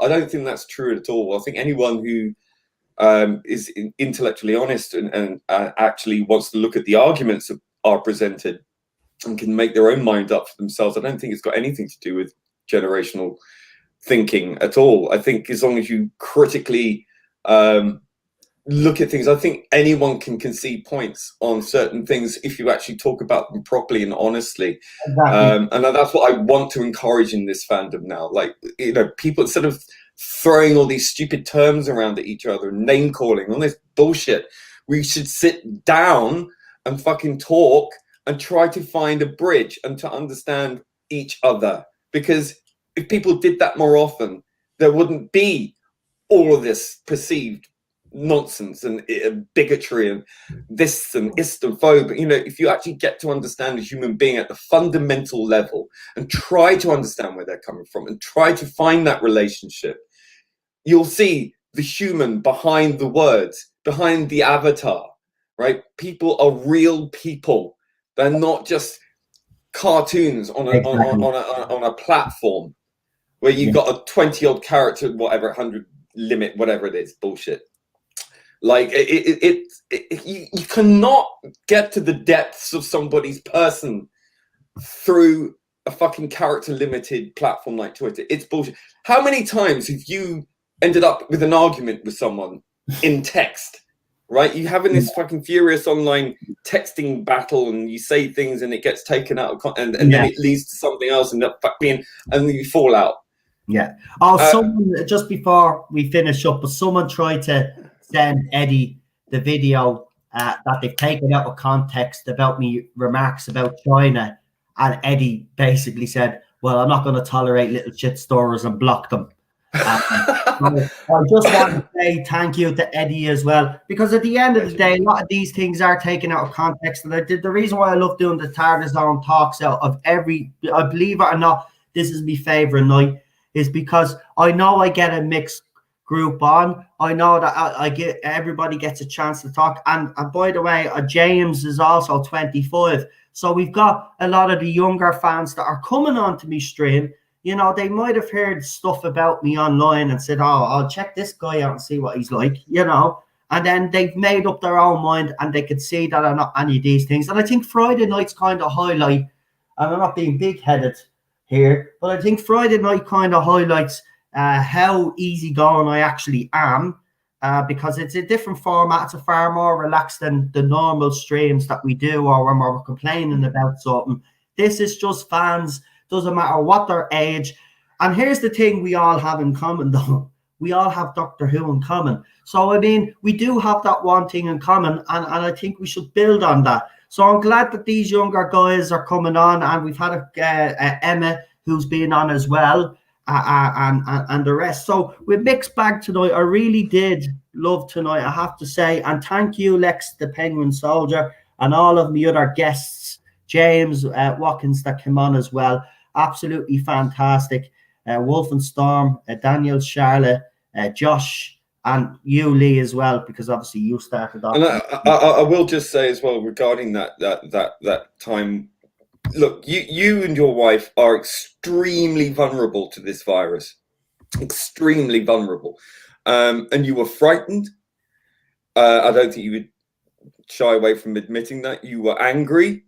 I mean, all this stuff about China was coming out. And when you said, you know, about the Chinese, you weren't talking about the Chinese people. You were talking about the Chinese government that made people forced to live in these terrible conditions, which created the situation in the first place. Yeah. And in the same stream, you kind of realized the way that you'd framed it and apologized there and then and said that you had misspoken, and that is quite clear if you actually go back and look through that stream and listen to what he's actually said. Yeah, and who can blame you, frankly?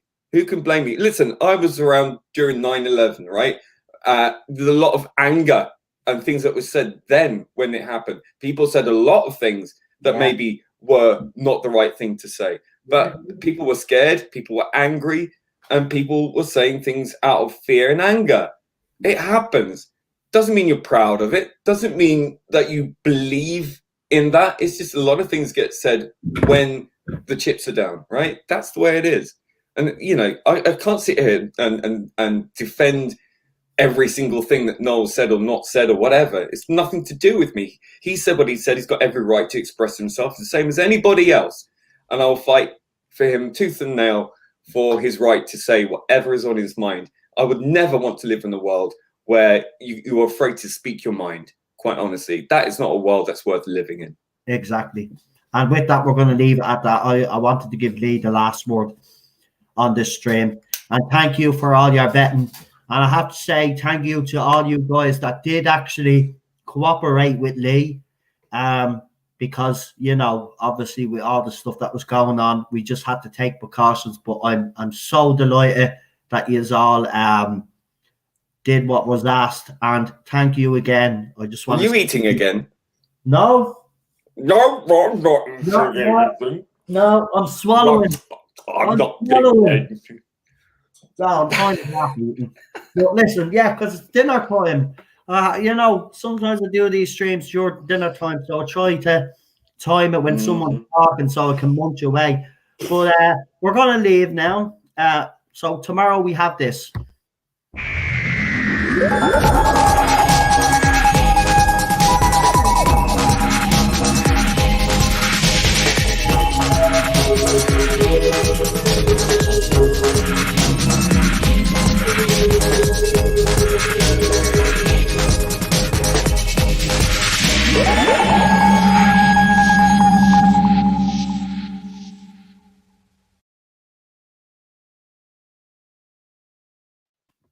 So that's Saturday, but on Sunday we have this.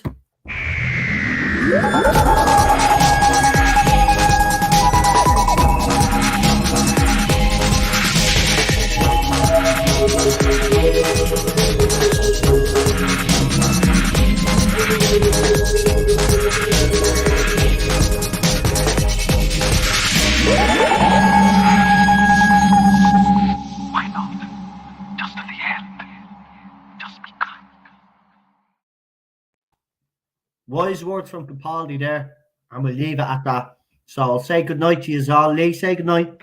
Night, Lee.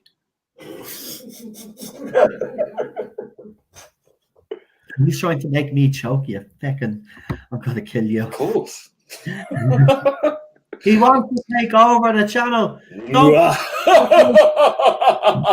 By the way, don't forget to check out Friday Night Tights with Gary. Still love Gary. You know, had us on last week. Wasn't it last week? We had that lovely stream. But go and check out Friday Night Tights, and I'll some of you as well. And we'll talk to you tomorrow and on Sunday. So have a good weekend. Stay safe, folks. And thank you all for coming on. Moderators, thank you. And thank you for that $50 super chat and all. I think we got another super chat as well. Didn't we? A couple of super chats as well. So thank you for those super chats as well. Everybody in the chat, thank you very much. Really appreciate it. And we will talk to you tomorrow.